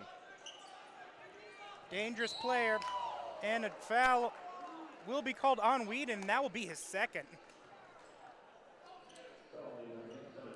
Actually, that will be his first. They called the first foul on Johnson. We've already got a substitution for Columbus East as Beck Kelly is into the game. Beck Kelly, a senior off the bench. Quite a senior-led team for the Olympians. Blair into Thomas in the post. He's going to shoot the turnaround, and he gets it to go on the friendly roll. Chris Thomas moved up, joined the team last year at midseason after transferring over from Bloomington South. Just another plot point in the north-south, all the connections that are between those two schools. You see it all the time. Here's a throw into the post. Frost cannot get it to go. Brewster with the rebound. He's going to go ahead and take it all the way to the other side.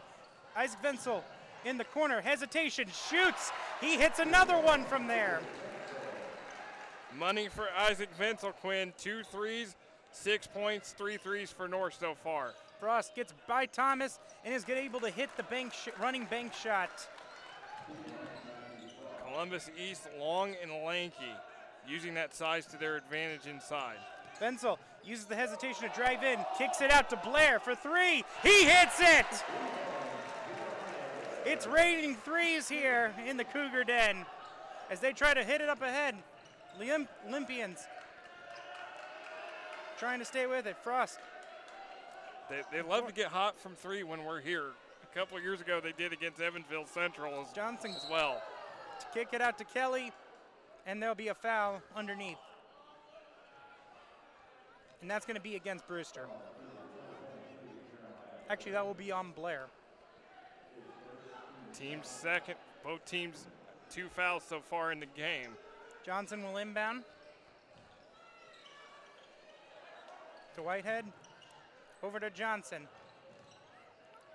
Tries to get separation from Kleiber. Over to Whitehead. Unable to get it, Thomas. For Vincel. Brewster will have it. Blair tried to feed Thomas, bad pass, but Brewster able to pick it up. To Kleiber, gives it to Isaac Vincel, the hot hand. That one is short. Not that time for Isaac Vincel. I think that's the first 3 missed by the Cougars tonight.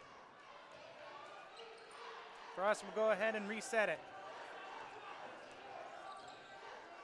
Looking for an opening. Kelly cannot get it, but it will stay with the Olympians. So far, a fast-paced first quarter, up and down play from both teams. To Frost. He's trying to get down Blair. He's able to get the and one as he just overpowered him. And that's what you mentioned. He's their leading scorer, and he's going to need to take advantage of those one-on-one situations. 6 points so far for Matthew Frost. As you mentioned, 6'5" and a senior, long and lanky, and he gets it to uses it to his advantage. He does not make the and one as Thomas gets the rebound out to Kleiber. Vincel back to Kleiber. He's going to get a screen from Thomas. Going to kick it out to Brewster. There's Johnson on him. Tries to get a little bit of separation, cannot hit the step back, and it's going the other way. That's the thing Columbus East wants is empty possessions for Bloomington North. Frost inside again. Frost again able to get Blair, and Blair not having a good back-to-back possessions trying to cover Frost. It's a hard assignment, and this is a smart move by Jason Spear, bringing in Aaron Steinfeld to combat Frost, and that's the 3rd on Blair already, Quinn. Yeah, that is a huge foul. Very gutsy of Coach Spear to leave him in after 2 fouls, and unfortunately, the gamble did not pay off as Frost went right at him. Frost at the line. He's able to make that one, and it's a 1-point game. 9 points so far for Frost. Kleiber to Vincel. Over to Thomas. He can shoot the 3. Over to Kleiber. He's going to try his hand at it, and he makes it. Second 3 for Kleiber. 5th overall for Bloomington North in the first quarter. It's rain. As I said, it's been raining threes, and so far it's led to a 4-point lead despite Matthew Frost's best effort. Here's a 3 from the Olympians, no good. Thomas with the one-handed rebound, and Kleiber's going to go ahead and push it up. Brewster, drive it to Steinfeld, who gets it stripped right by Frost. He gives it out to Johnson. Frost. Oh. Johnson to Frost. Cannot get it to go. Lands in Vincel's hands.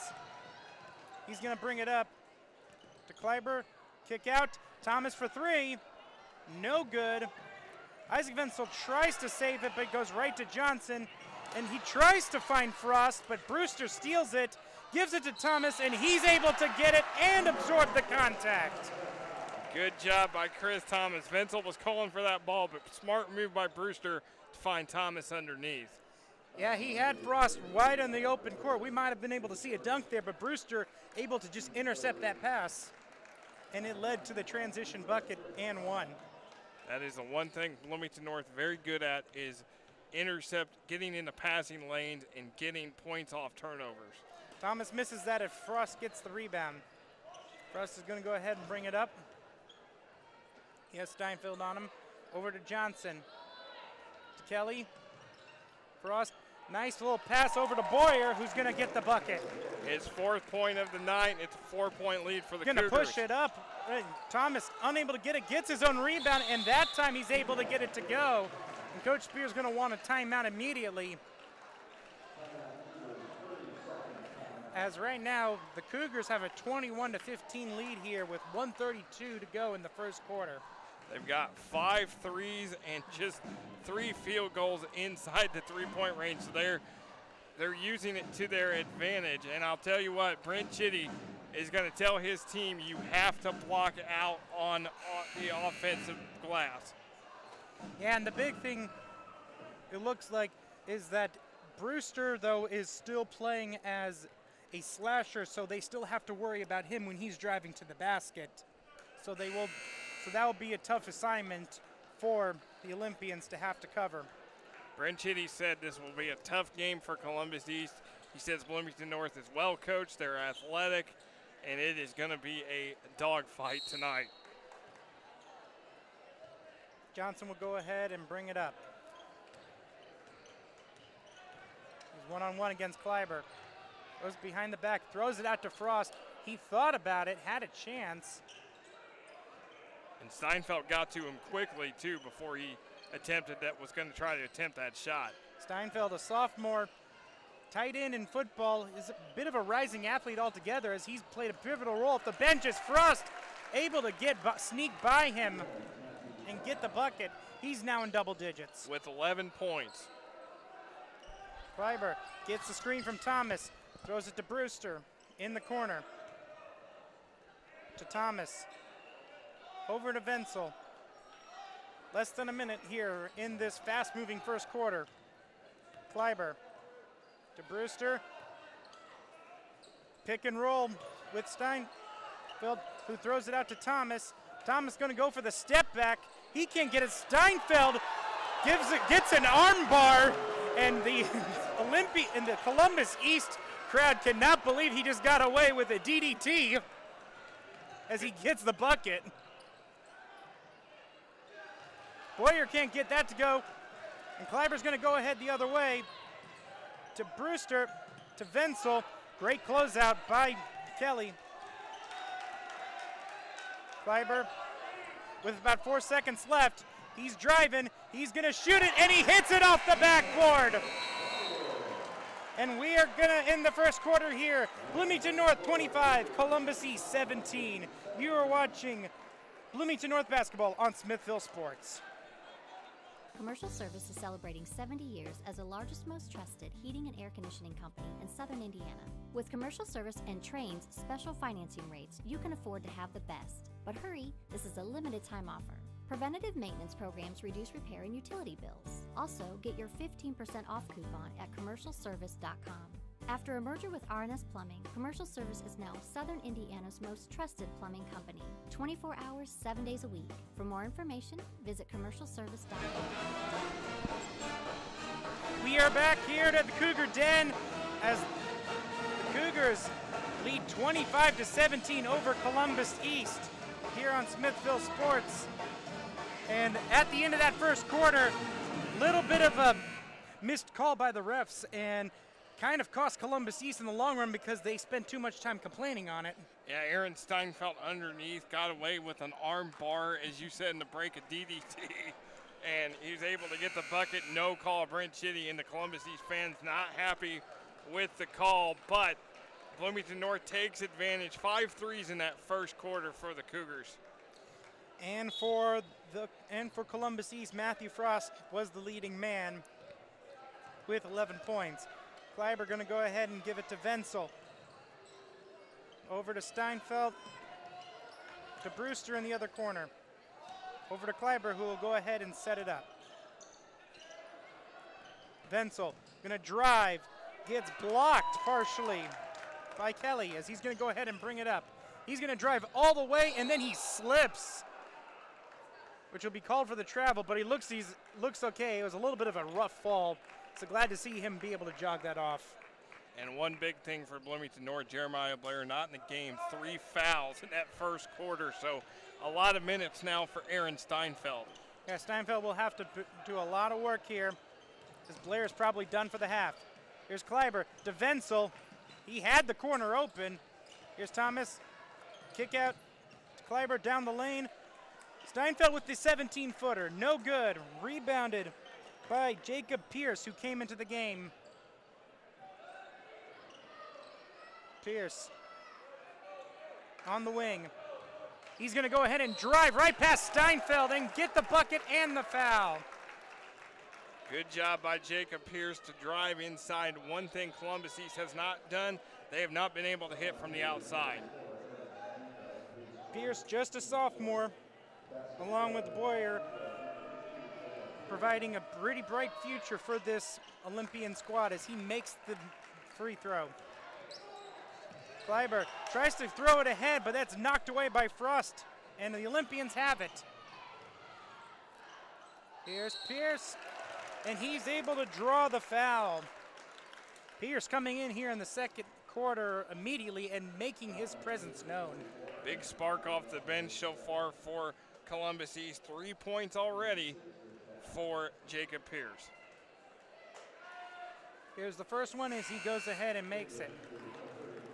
And in here comes Ethan Wenzel, the older brother of Isaac Wenzel, who will go ahead and spell Steinfeld, who now has 2 as well. That position getting a lot of fouls as Pierce able to get another one. And Jason Spear is going to have to be careful with the usage of his big players. Isaac trying to get by. He's able to drive into the lane, and he just powers through, gets the bucket. 8 points so far for Isaac Wenzel, his first field 2 of the night. Been very impressive here in his sophomore season going to shooting guard.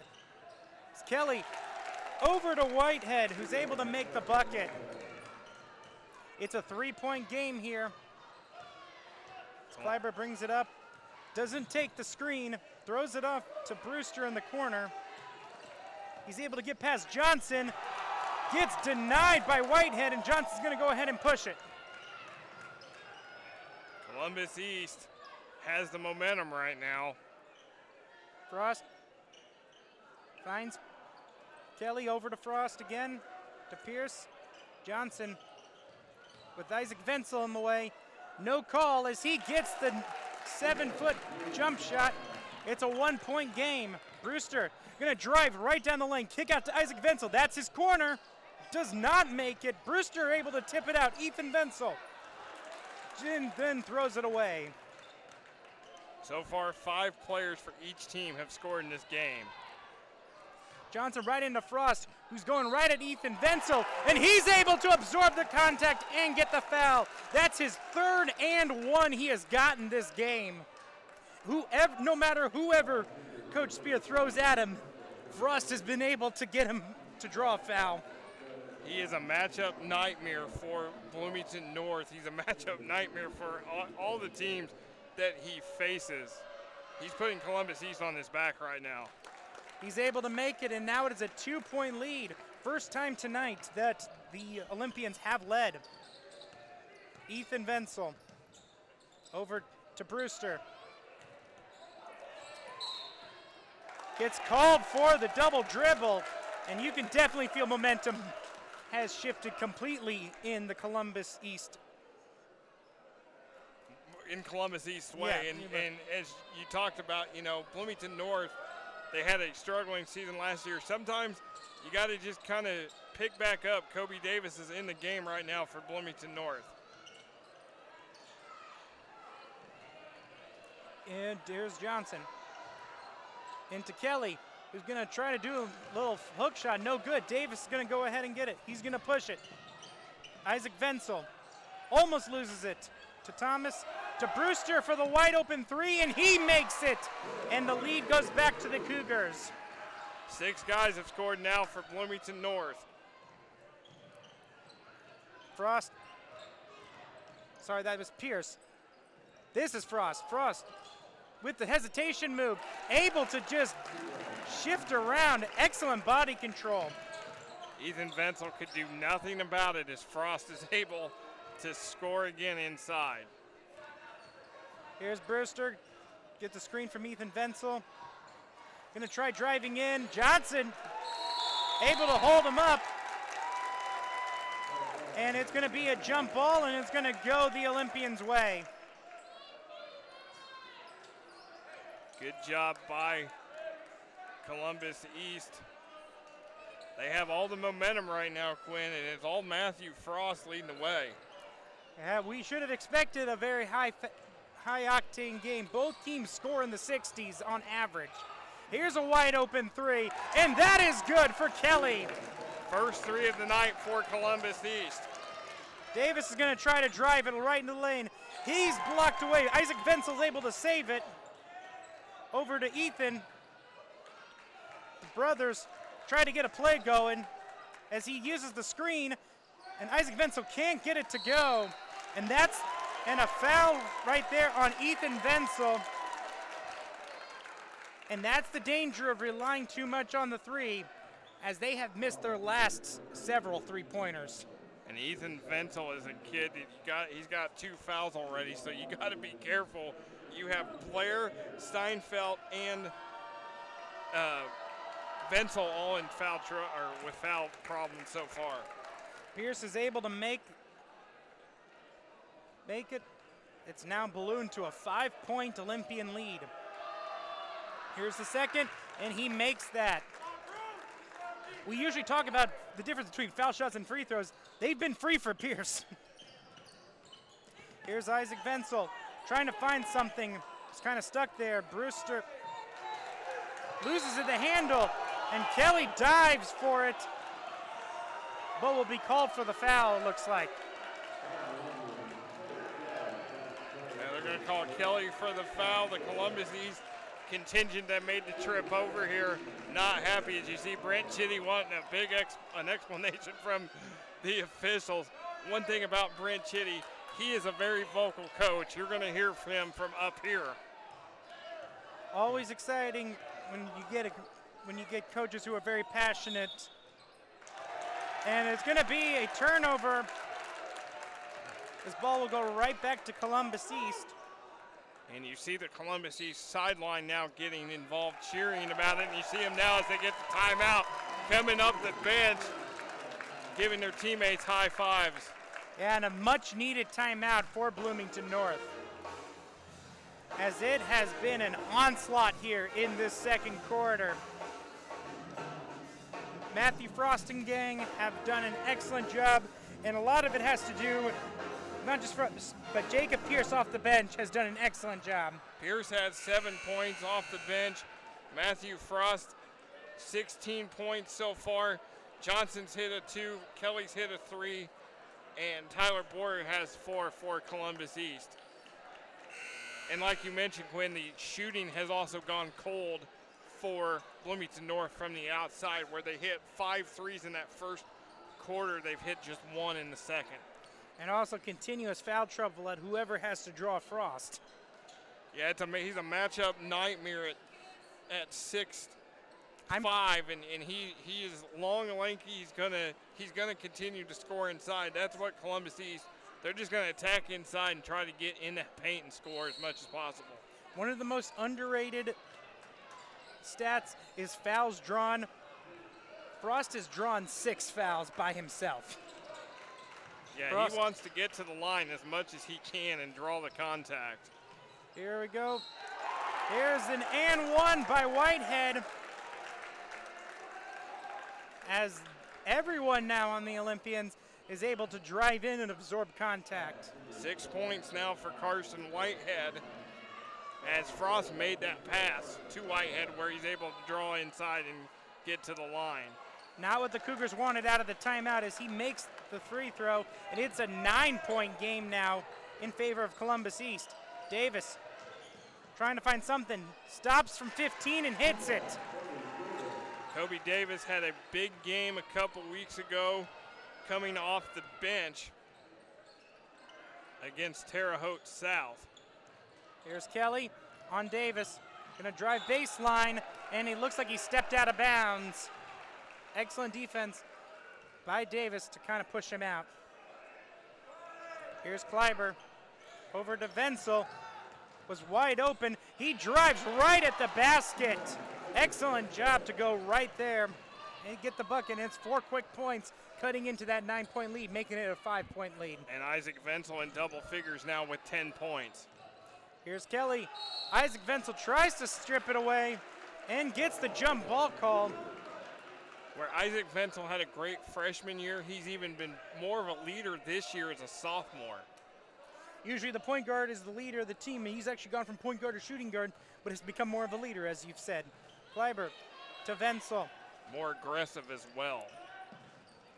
He's going to try to absorb contact against Kelly. He gets battered pretty big as he's able to draw the foul, and he will go to the line. I think they're going to get Frost on that. No, they're going to get Kelly. That'll be the second for Kelly. Isaac Wenzel to the line. He does not make the first one. Here comes Steinfeld. This time going to give Chris Thomas a breather. I would say that you don't want to risk people in foul trouble, but basically everyone's in foul trouble at this moment. So here's the second one, and he makes it. And a nice 5-0 run here by the Cougars. Looks like Tim Brewster coming back in for Bloomington North. Pierce to Whitehead, back to Pierce. Johnson, we're going to go ahead and set up the offense. He's going to shoot the three as he was left wide alone. Pierce comes right in, and he continues his fantastic quarter. 9 points all in this second quarter for Jacob Pierce. Davis to Ethan Wenzel, to Steinfeld wide open. Excellent pass by the older Wenzel. Beautiful pass, and Aaron Steinfeld with his 4th point of the night. Johnson's going to try to get it across the timeline. Throwing a wide open pass back up to Johnson. As he'll go ahead and reset the offense. 1.5 minutes left here in this half. Here's Kelly. Kelly unable to get it as Brewster brings it up to Kleiber. Over to Davis. Davis wide open for three. Little short, and Frost gets the rebound. Now Frost going to bring it up for Columbus East. Under a minute to go. Frost going to give it to Pierce. Johnson finds the cutting Frost, who gets blocked by Ethan Wenzel, and it's going the other way. Kleiber to Brewster. He stops for three. He hits it. Second three of the night for Tim Brewster, and now Columbus East not happy because they stopped play because Seinfeld lost his shoe. Yeah, that was a big play right there. Columbus East thinks that that wasn't necessary for a foul, but refs took it upon themselves for the safety of the players to be able to let him go ahead and tie that shoe back up. Columbus East, though, knows they had the numbers, and with the lead down to just one, definitely missed an opportunity. And that's the thing, Brent Chitty now going to give his players his instructions. They weren't happy about that call either. Johnson with Kleiber right in his face. He's going to drive. Kick out. Here's Whitehead for three. Rolls in and out. Isaac Wenzel has it. Here come the Cougars. Isaac to Ethan. Ethan thought about it. Over to Brewster, who has Whitehead on him. Going to go over to Kleiber. 10 seconds left. Isaac Wenzel going to hold for one last shot. Decides to drive right in, right at the bucket. He's able to get it. And Pierce unable to get the last second desperation as Bloomington North somehow takes the lead right before halftime. As we're going to go ahead and take a look here, Kleiber was part of a first half of beautiful threes. Here's one from Brewster as well. So many of them. Frost, excellent job, able just to draw so many fouls in that first half. Kleiber, another three. Let's get it to go. Brewster with the beautiful steal over to Thomas. It was a huge momentum changer. Brewster getting blocked right here was an excellent job by Whitehead. And Kleiber, beautiful job to contort his body to make that. And here's the three from Kelly. As we are at halftime, Bloomington North holds a narrow lead, 42-41 over Columbus East, here on Smithville Sports.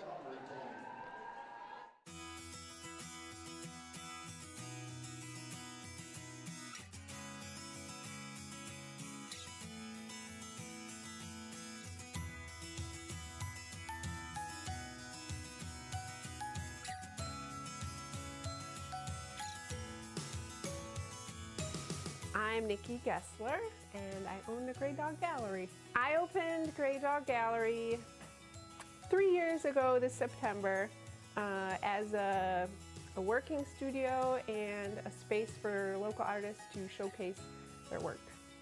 And then about a year later, I decided that it needed to be more.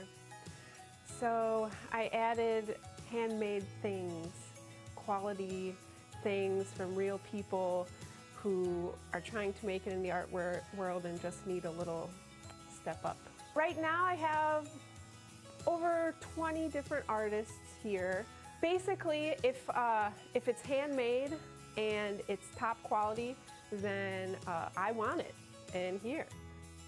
I have ceramics, I have leather work, I have prints, jewelry, all kinds of wearable art.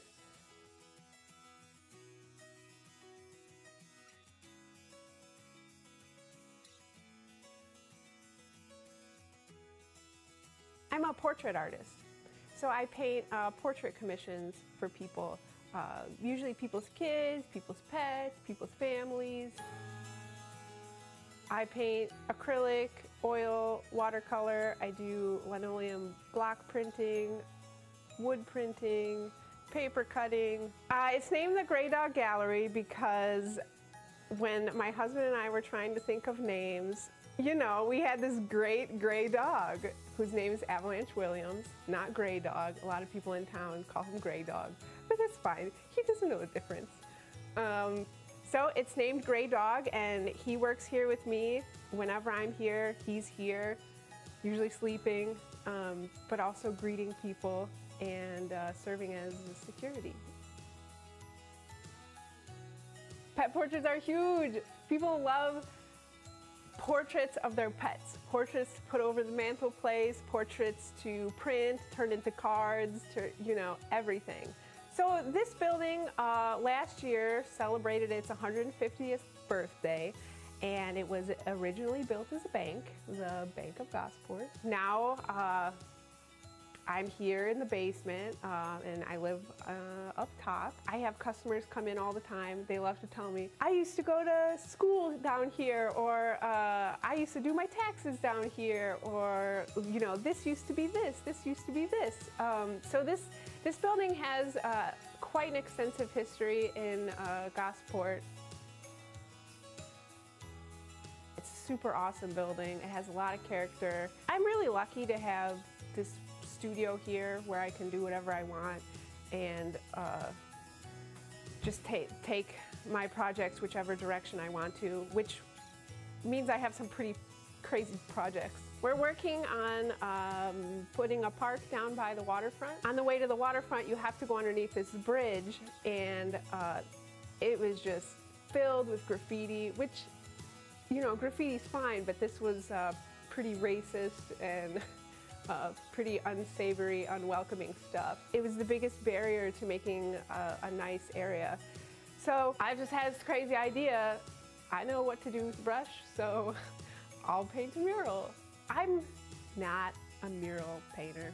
I work small, and I like to be able to see the whole thing while I'm working on it, and I remember in college, they make you paint on a huge canvas, and I hated it because I love painting small. So I came up with a design, and then I raised money, and now there's a mural down there. It's half done now, but we'll be completely done. Hopefully in the fall. It's really humid here, and paint doesn't dry so well, and I melt, the wall melts. When I moved to Gosport 3 years ago, it was very different from anything that I was familiar with. I grew up in Crown Point, 30,000 people there, huge city, county seat. Moved to Bloomington, huge place. And then here, 800 people, everybody knows everybody knows everybody's business. It's very different, culture shock. I love it, but it was very different for me. So opening a new business was pretty difficult.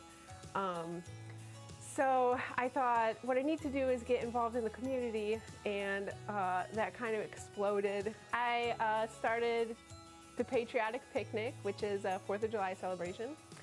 I started Pumpkins in the Park, which is a fall celebration. I'm on the Holiday Festival Committee, a Christmas celebration. The position that I have now at the Gosport Business Association allows me to do all my projects, my crazy projects that I imagine in my head. Makes it really easy for me to make them come to life. When I was in college, I started reef keeping, which is a super addictive hobby, and I think that once you get into it, you never really get out of it. So here I was in my own space, and I could do basically whatever I wanted down here. So I thought, yes, now's my chance, get another reef tank. So I put together this 22-gallon, mostly reef, a few fish aquarium.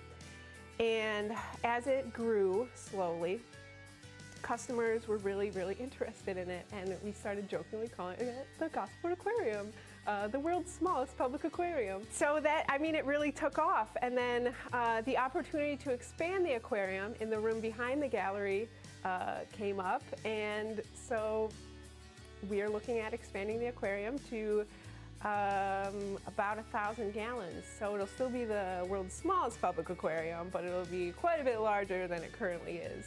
My busiest time of year would be the many festivals that Gosport has. For example, the Lazy Days Festival, which is the second weekend in August.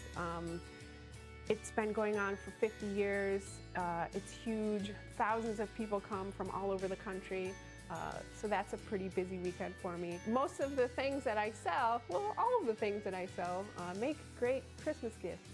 So the Holiday Festival is a really good one for me too. Every first Friday of the month, I have a show opening from 6 to 8 p.m. And that's just the opening for whatever show I have on this, call it the big wall over here. Every month I try to have a different artist rotating in. I would love for the Grey Dog Gallery to be just packed, you know, floor to ceiling, artwork, no space for anything else. As many artists as I can get in this space. You need to come to Grey Dog Gallery to see a little bit of the Midwest culture. I have a lot of work from local artists. You have to come and see the Gosport Aquarium. You have to come see Avalanche Williams. You have to come see what I'm working on. We're open every day from 11 to 5, except we're closed on Wednesdays and we're closed on Sundays. Located at the corner of 4th and Main in Gosport, Indiana.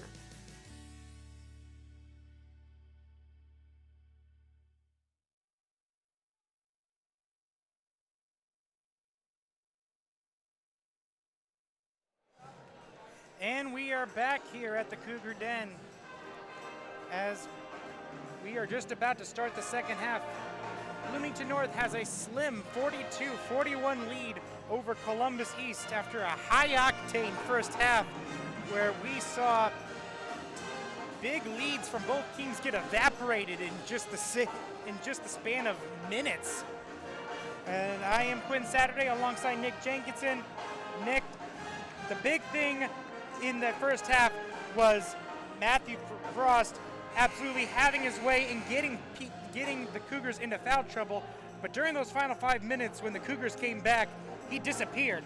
He disappeared. He had 16 points in the first half, but like you said, Quinn, it started to fade away in the final 5 minutes.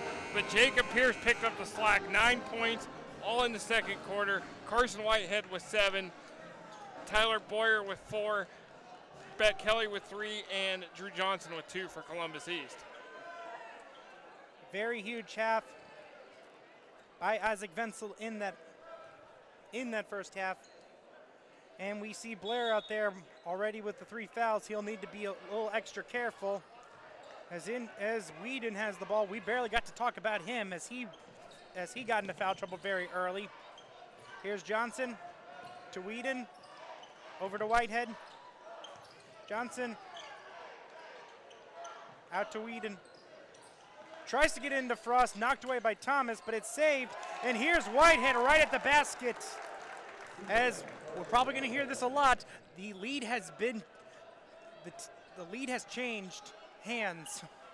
That was a beautiful feed from Johnson to Whitehead. North missed their defensive assignment as Whitehead scored wide open underneath. Blair to Brewster.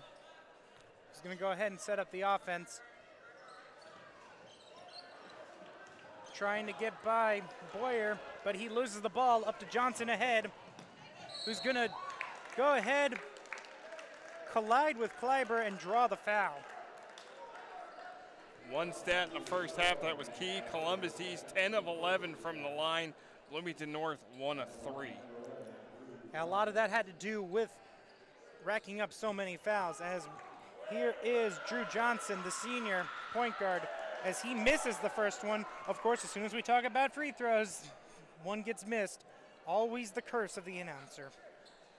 I should have just waited until he got done, but he hits that one. It's a 2-point lead for Columbus East. Kleiber, Brewster, back to Kleiber, to Wenzel. Wenzel gonna shoot for the 3. He hit his first couple, but has missed his last 5. Has 13 points for the game, hit 2 threes in that first quarter, but then has gone inside the rest of the way. Johnson with the spin move. He slips on his pivot foot, and he will be called for the travel. Maybe a little help from the home crowd there to get that call. Inbounds into Blair, back over to Kleiber. Over to Isaac Wenzel. Finds Brewster. He's able to get past Johnson. Tries to get around Frost, but is unable to, as he's able to draw the charge. And that's huge for Bloomington North, Quinn, because that's the 4th on Jeremiah Blair, and he's going to be sitting for a while. That was actually on Brewster. Oh, there you go. But a big momentum swinger, as he did make that, I believe he did make that shot, so it would have been a tie game. Always a 50-50 call on those. Brewster and Blair have that same hairstyle, so I got a little confused on who the number was. We're also dealing with different numbers as well.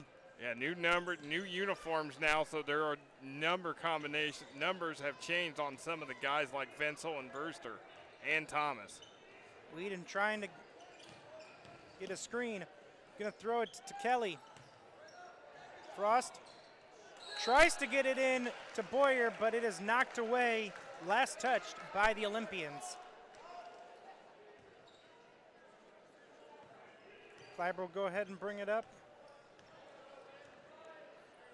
Over to Isaac Wenzel.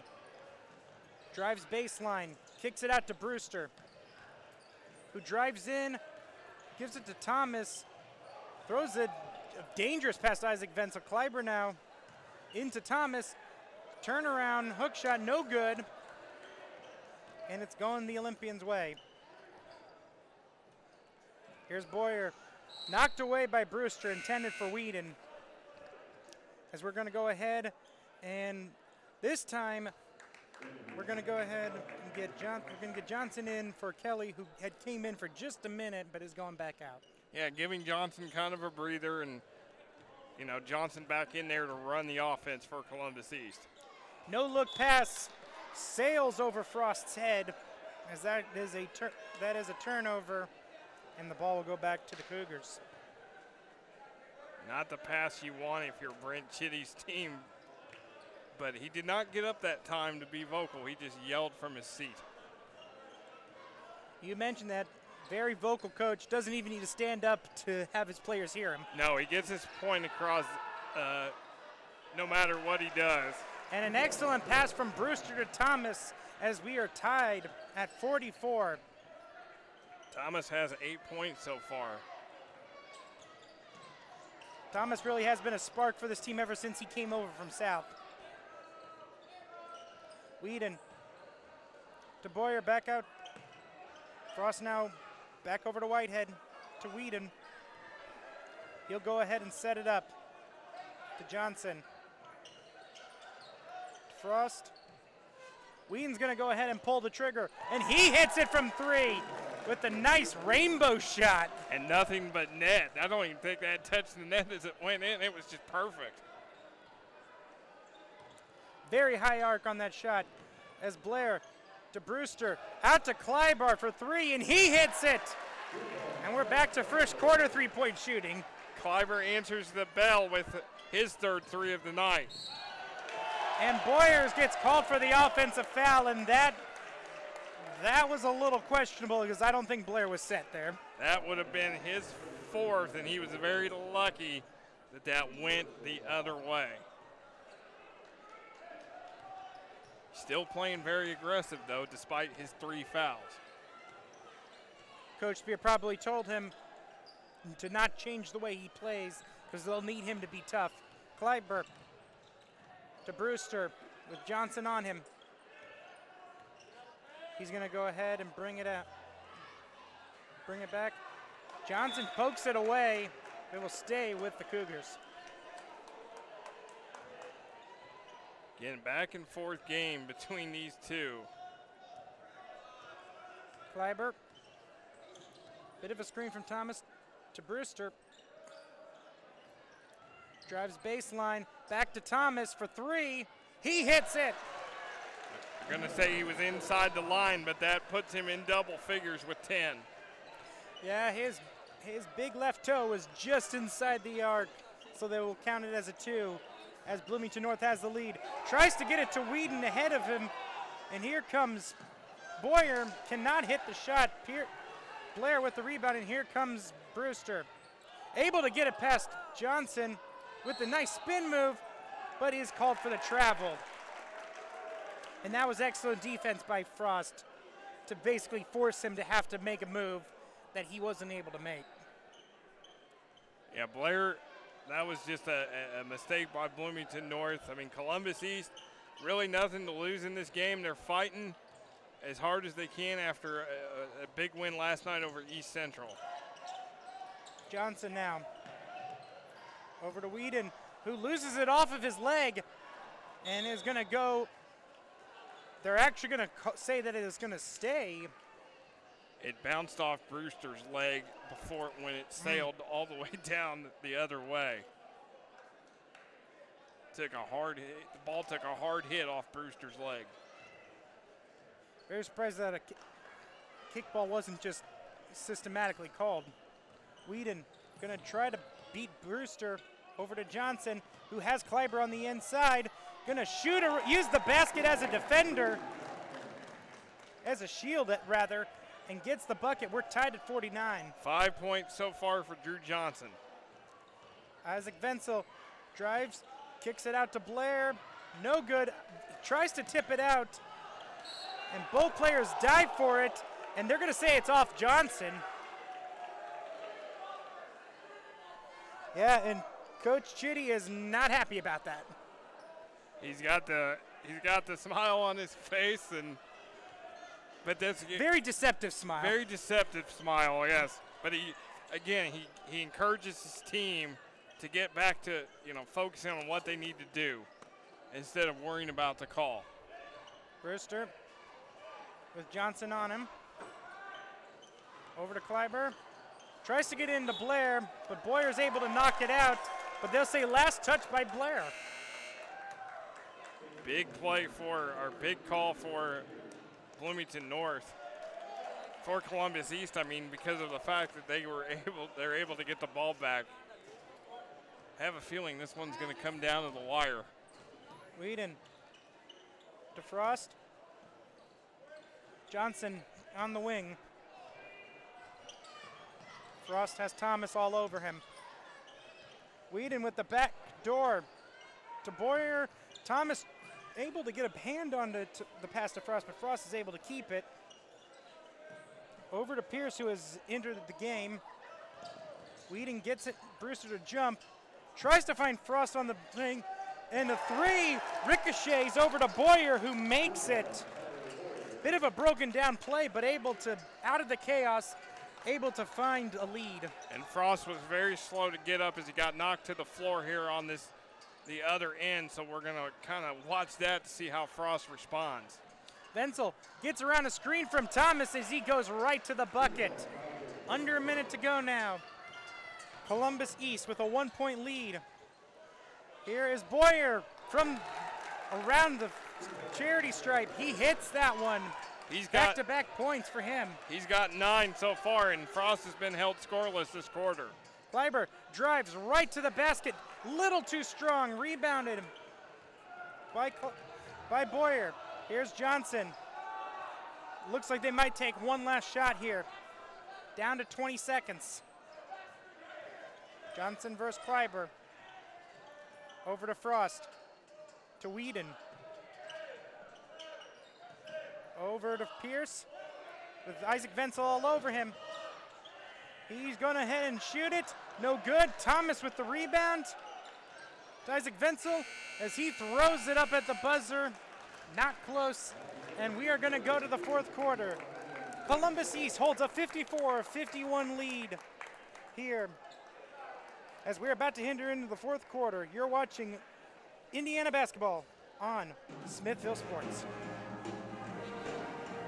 All of our bowls are just a superfood, thicker smoothie, whether that's acai berry. We have what's called pitaya in a couple of our bowls, which is a really vibrant pink color. And then we chop up strawberries, bananas, blueberries, and they drizzle with honey. A couple of our bowls have peanut butter drizzled on top, dark chocolate bites. So every bowl is a little bit unique in its own way, but it's really just straight fruit and granola in a bowl.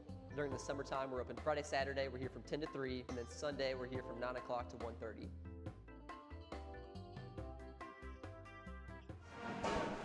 And we are back as we are seeing Coach Jason Spear, his team trailing 54-51 as we enter into this fourth quarter. Glad you could join us for this fantastic game here on a Saturday night. I said that Saturday night is becoming another great high school basketball night in the state of Indiana. I'm Quinn Saturday alongside Nick Jenkinson. We got a barn burner here. Yes, absolutely, Quinn. 54-51 with Columbus East leading. The big thing, Tyler Boyer, 5 points in that quarter. Matthew Frost, who had 16 in the first half, been held scoreless. And Columbus East outscored Bloomington North 13-9 in that quarter. Kobe Davis and Aaron Steinfeld come in here for Bloomington North here. Brewster thought about it, tries to get by Kelly, and is able to draw the foul. Tim Brewster's had 6 points, both three-pointers in the first half, but has not been able to do anything so far in the second half. They were 2 big threes.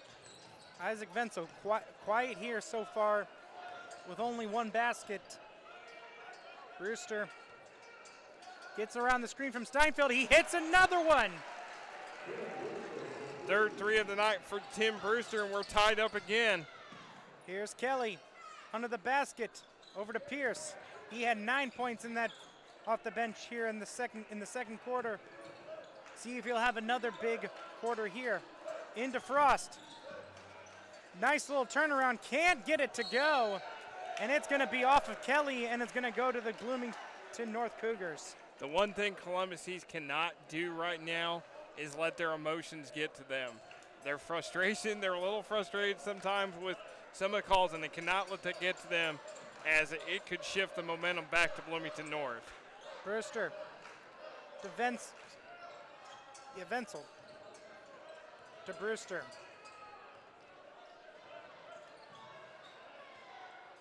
This time takes the screen from Steinfeld to Davis. Drive, step back. Brewster gonna shoot again from 3. No good. Blair with the rebound, and he's gonna get it.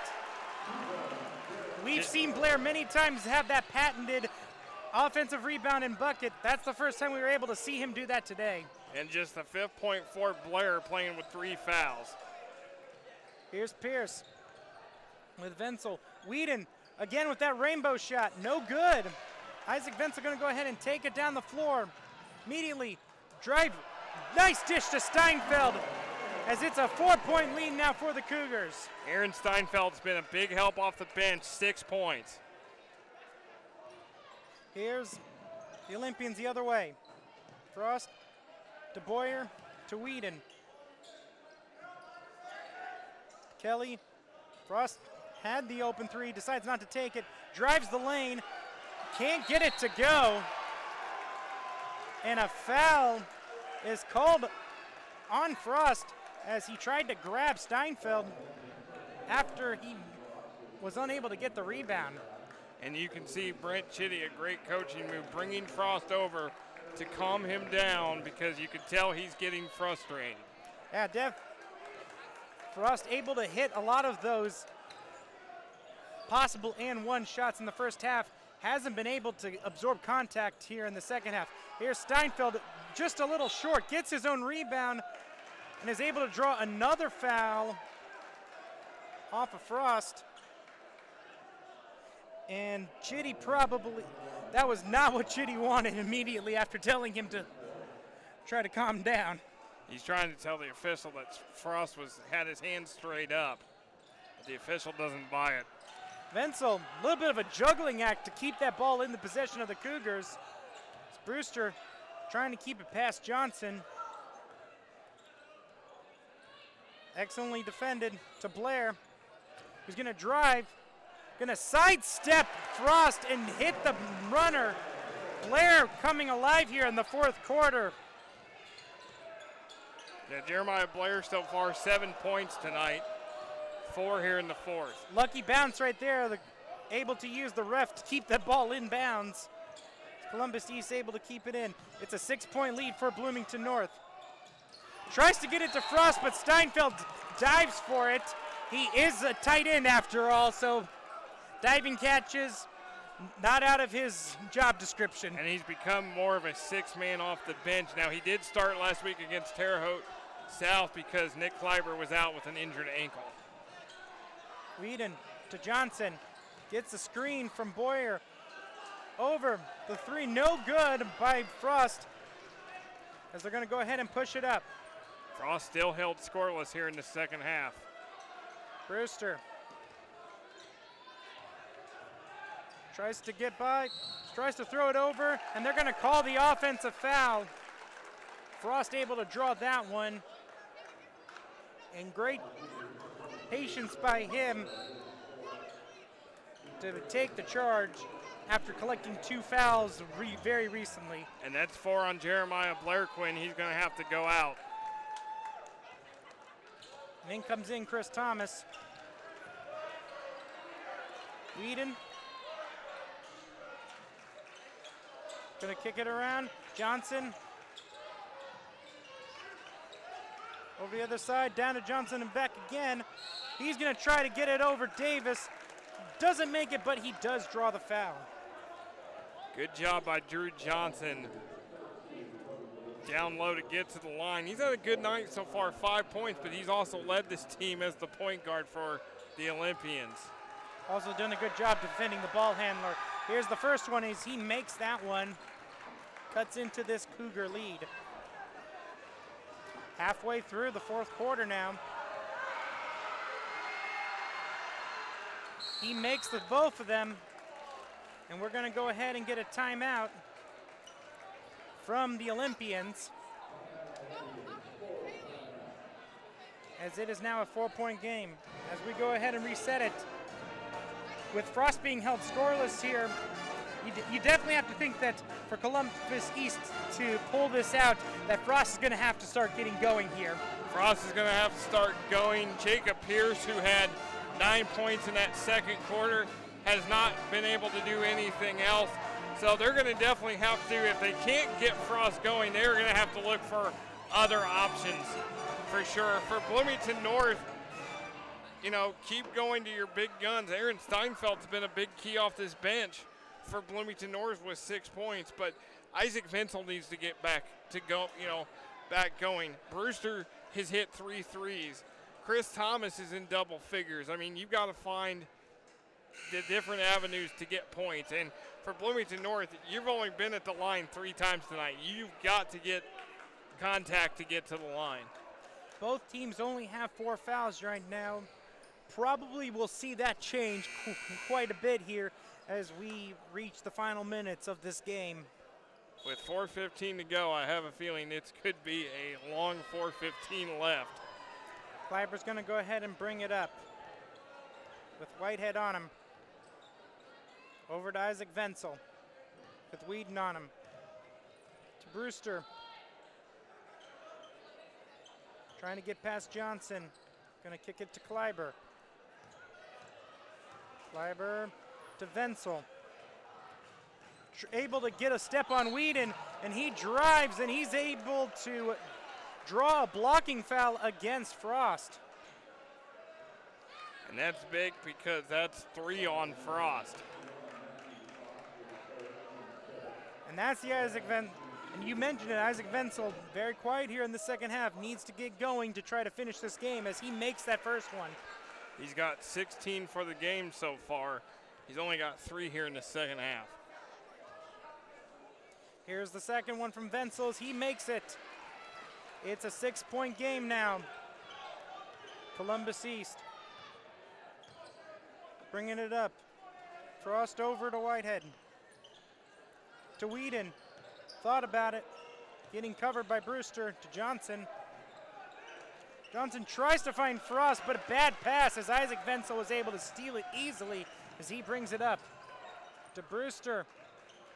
Kick out to Thomas. Had a chance at the 3, but decided to throw it back out to Vincel as he's able to beat Frost off the dribble and find Steinfeld for the bucket. And it's an 8-point lead now for North. And it's 8 big points for Aaron Steinfeld off the bench. I feel like we always say that, the big points from Steinfeld. As a huge 3 by Carson Whitehead. Able to cut this down to 5. And Vincel the other way. Excellent job. And as you mentioned it, needing to draw fouls. And Isaac Vincel, in the last 3 possessions, able to go to the line twice. Bloomington North 3 of 5 right now from the line in this game. 3 on Tyler Boyer as well. He makes the first one. 6 fouls for the Olympians, only 4 for the Cougars. And that's important because 1 more and Bloomington North will be in the 1-1. Isaac Vincel makes that one as well. 70+% free throw shooter on the season with 4 big free throws here in this 4th quarter. Johnson able to drive and get a foul against the freshman. That bit of a freshman move by Kleiber, not being able to keep up with the senior and able to draw that foul easily. And that's his 3rd. So again, you've got a situation where you've got Blair, Kleiber, both in foul trouble. Blair with 4, Kleiber with 3. Johnson misses the first one. Huge miss. You mentioned that they were hitting basically everything in that first half. Second half have just barely gotten north of 50%. 4 of 6 from the line in the second half for Columbus East. Kleiber to Isaac Vincel. Tries to get some separation. Out to Brewster. Time is on the Cougars' side. Ball was loose for a second, but retained by the Cougars. Isaac Vincel now. On Whedon, he's gonna drive right past him. Go for it, cannot get it. And Vincel, bit of a frustration foul. An unnecessary foul as he fouls Whedon. And now both teams have 6. So we are one foul away from both sides of getting into the bonus. And this could be a long free throw shooting contest here, because you know it's going to go. They're going to both get in a 1-and-1 shortly. Whedon trying to bring it up against Brewster. Trying to shimmy around to Frost. Here's Boyer. Cannot get it to go. Brewster able to pull up with it, and a timeout immediately called by Spirit as soon as the Cougars got possession. Yeah, heads up play by Jason Spear with 1:59 left to go in this game. And while we have a minute, we want to thank our crew, the hardworking women and men behind the scenes, Catherine Jankowski, Annette Bruner, Clemente Tirado on the cameras, you and I doing commentary, Jeremy Nutter doing scores, Rob Ramsey, our director, Nate Alarcon, and Nadir Noon doing replays. We thank you all for everything that you do throughout the season. And again, reminder, February 8th, it's Terre Haute North here at Bloomington North, our final broadcast of the basketball season. Yep. Excellent job by this entire team, as an excellent shots right here of both coaches. This of Brent Chitty. He is in his 9th season, 108 and 88 at Columbus East. Just 6 wins away from getting to 300 for his career. Yeah, been a long time coach, been a very successful coach. He's, again, a Bloomington South graduate, coached here at Bloomington North under Tom McKinney, so he knows this place very well. And again, these two teams in the same sectional, so they could see each other once again down the road here in a couple weeks. Well, they've definitely created enough beef for any potential rematch. Isaac Venzel able to get it in to Thomas, to Brewster. Gonna have to try to get it over the half-court line. Just does in time. Able to beat the press with Thomas to Blair. It's an 8-point lead for Bloomington North. Olympians will have to score fast here. 9 points for Blair, 6 in this fourth quarter. Johnson drives right at Kleiber. Doesn't get the foul, but does get the bucket. Minute and a half left. Brewster with the nice behind the back to get past Johnson. Over to Kleiber. To Brewster. Johnson knowing he has to foul here as Bloomington North trying to take off as much clock as possible. Get it down to 1:20. And Brewster will have a 1-and-1 here. This is huge for Bloomington North now being in the 1-and-1. Brewster with 9 points so far tonight, all from outside the arc. And he gets that one to go. Yeah, you mentioned it. Brewster with those threes, they've all come at very pivotal moments as well. Yeah, he knows when to knock down the big shot when he has to. Here's the second. He hits both of them. It's 70-62 here. With 1:20 left, and he gets the steal as well. He's going to throw it off to Thomas. Thomas able to get it to go, and it's a 10-point game. That's the largest lead of the game. Whedon's going to try to bring it up, and it's stolen right away. Kleiber to Isaac Venzel, and it's 12-point lead now for Bloomington North. The wheels have come off here for Columbus East. To Frost, who's going to drive in the lane. He loses it and is fouled. And that's it for Jeremiah Blair. Blair fouls out with 9 points, but what a run right now for Bloomington North. The wheels have fallen off for Columbus East. Matthew Frost still held scoreless after 16 in the first half. Steinfeld will come in now for Blair.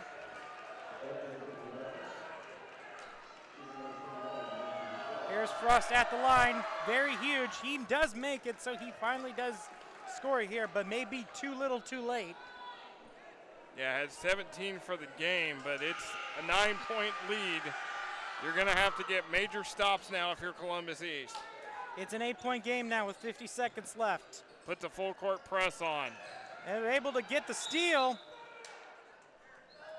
And a very audible timeout from Coach Brent Chitty. I told you, you're going to hear him from up here. He does not hold back. And he's letting the official know it again. that he was yelling timeout. And a very fortunate steal right there. It's gotten to 10, bit of a reset here. It's a 10-point game. It had gotten up to 12. So 10 points in 46 seconds, not impossible, as you see an excellent shot of Chitty trying to get his team motivated.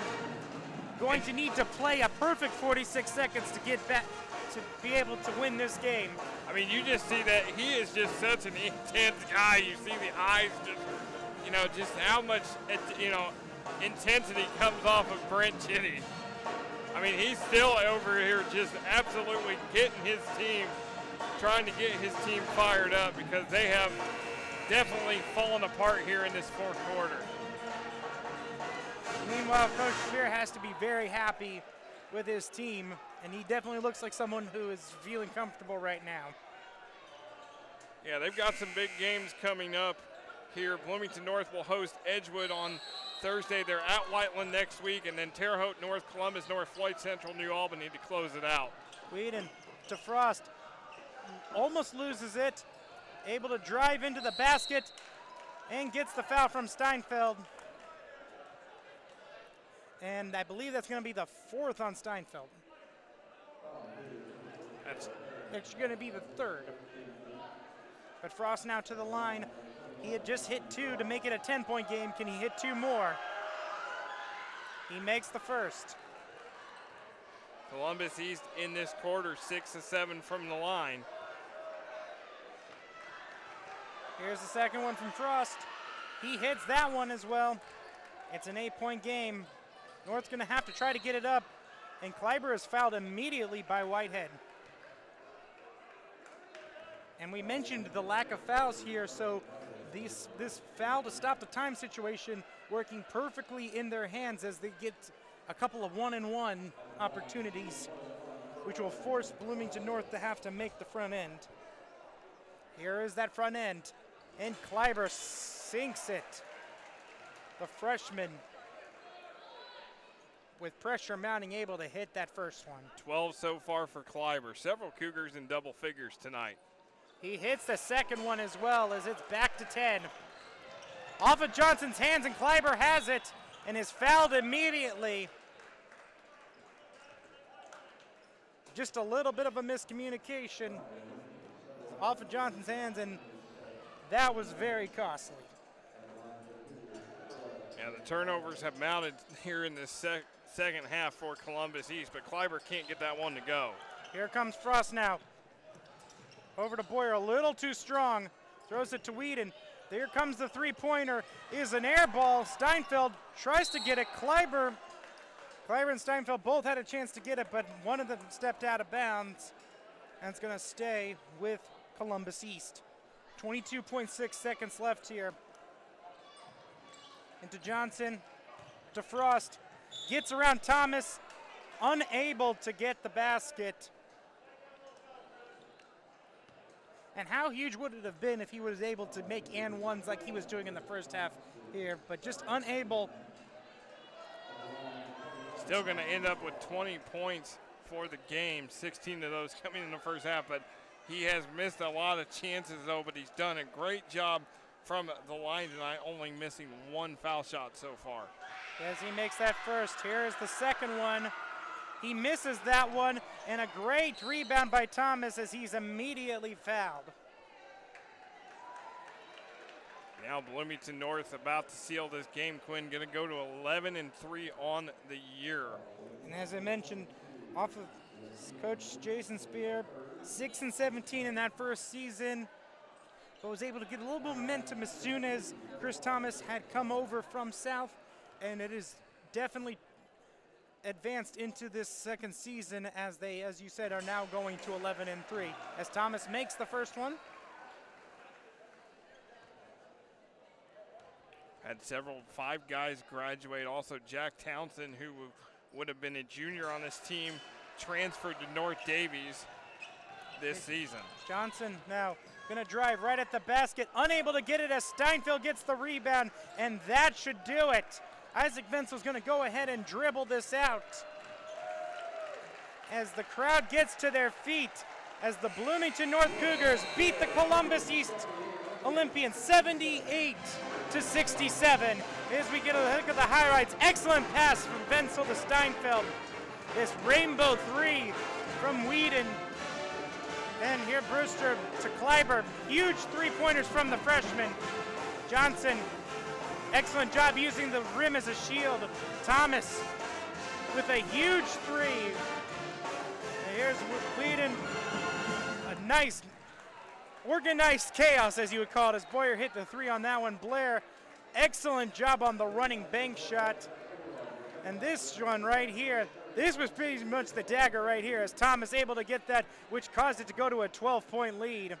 As that is the final, Bloomington North wins 78-67. For all the hardworking men and women behind the scenes, for Nick Jenkinson, I am Quinn Saturday. Thank you so much for tuning in here from Bloomington North. You are watching Smithville Sports.